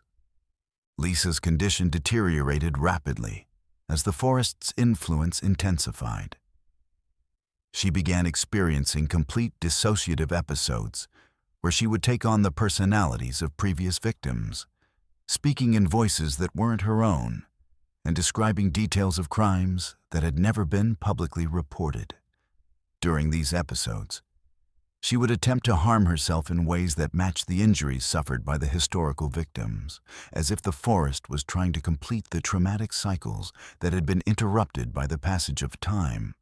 Dr. Martinez realized that they were trapped in a location where the boundary between past and present had been eroded by the concentration of traumatic energy.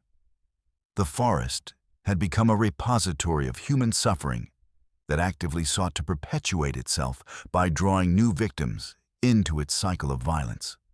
Every act of brutality that had occurred in the valley had left a psychic imprint that fed on the emotional energy of visitors, growing stronger with each new traumatic experience. Thursday night brought the climax of their supernatural ordeal when the forest began manifesting the actual perpetrators of the historical crimes. Dr. Martinez and Lisa found themselves confronted by shadowy figures that seemed to be composed of malevolent energy and traumatic memory. Entities that had been created by the violent acts committed in the valley and now existed as permanent residents of the haunted landscape. These shadow beings attempted to force the women to participate in reenactments of their crimes, using psychological manipulation and supernatural coercion to break down their resistance. The escape from the valley became a desperate flight through a forest that actively opposed their departure. The trails seemed to shift and change, leading them in circles and preventing them from finding the path that would take them back to safety. The shadow entities pursued them through the woods, whispering threats and promises that echoed the words of long-dead criminals who had once terrorized victims in the same location. Only Dr. Martinez's professional training in crisis intervention and Lisa's survivor instincts allowed them to maintain enough psychological coherence to eventually find their way out of the supernatural trap. When they finally reached civilization, both women required extensive medical and psychological treatment to recover from their exposure to the forest's traumatic energy. Lisa's original trauma had been compounded by the supernatural experiences, leaving her with multiple personality fragments that belonged to historical victims of the valley's violence.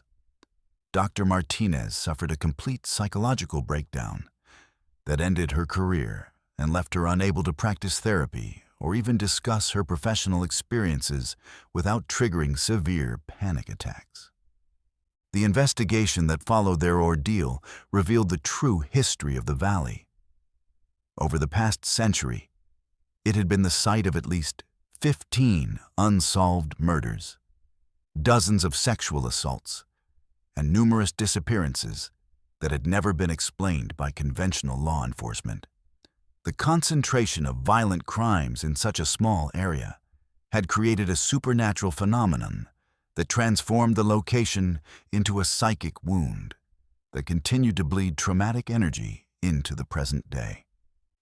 Dr. Martinez never returned to her practice, and she spent the remainder of her career warning other mental health professionals about the dangers of conducting therapy in locations with histories of violence and trauma. She learned that some places are so saturated with human suffering that they become actively malevolent, seeking to perpetuate cycles of violence by drawing new victims into their supernatural web. The valley in the Great Smoky Mountains remains a site of ongoing supernatural activity, a forest that remembers every act of brutality committed within its boundaries and hungers for new traumatic experiences to add to its collection. The most disturbing aspect of Dr. Martinez's experience was the realization that trauma can become a living force that transcends individual psychology and takes on a supernatural existence of its own. The forest had become a repository of collective human suffering that actively sought to perpetuate itself, demonstrating that some wounds in the fabric of reality never heal and continue to bleed pain and terror into the world of the living.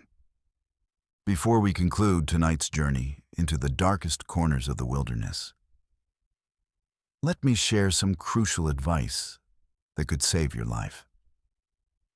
The stories you've heard tonight aren't just entertainment.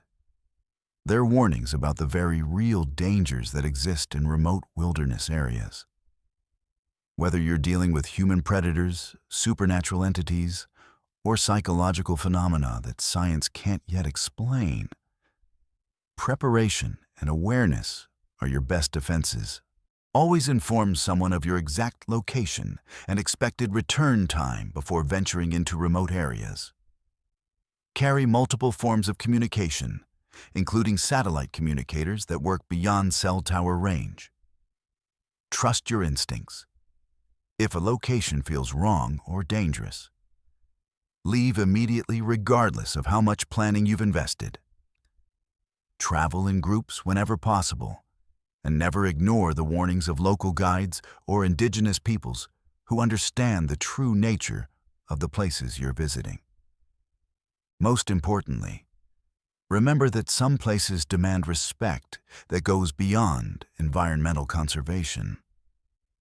The wilderness holds secrets that predate human civilization, and not all of them are meant to be discovered by the curious or the unprepared. If you've made it this far into our descent into terror, you're clearly someone who appreciates the darker truths about our world. Don't let this journey end here. Subscribe to Verified Fears and hit that notification bell because we're just getting started. Every week, we bring you the horror stories that others are too afraid to tell, the encounters that challenge everything you thought you knew about reality. Share this video with someone brave enough to handle the truth and let us know in the comments which story disturbed you the most. Until next time, remember, the woods are always watching, Icars, and now you know what might be watching back. Stay afraid, stay aware, and we'll see you in the shadows.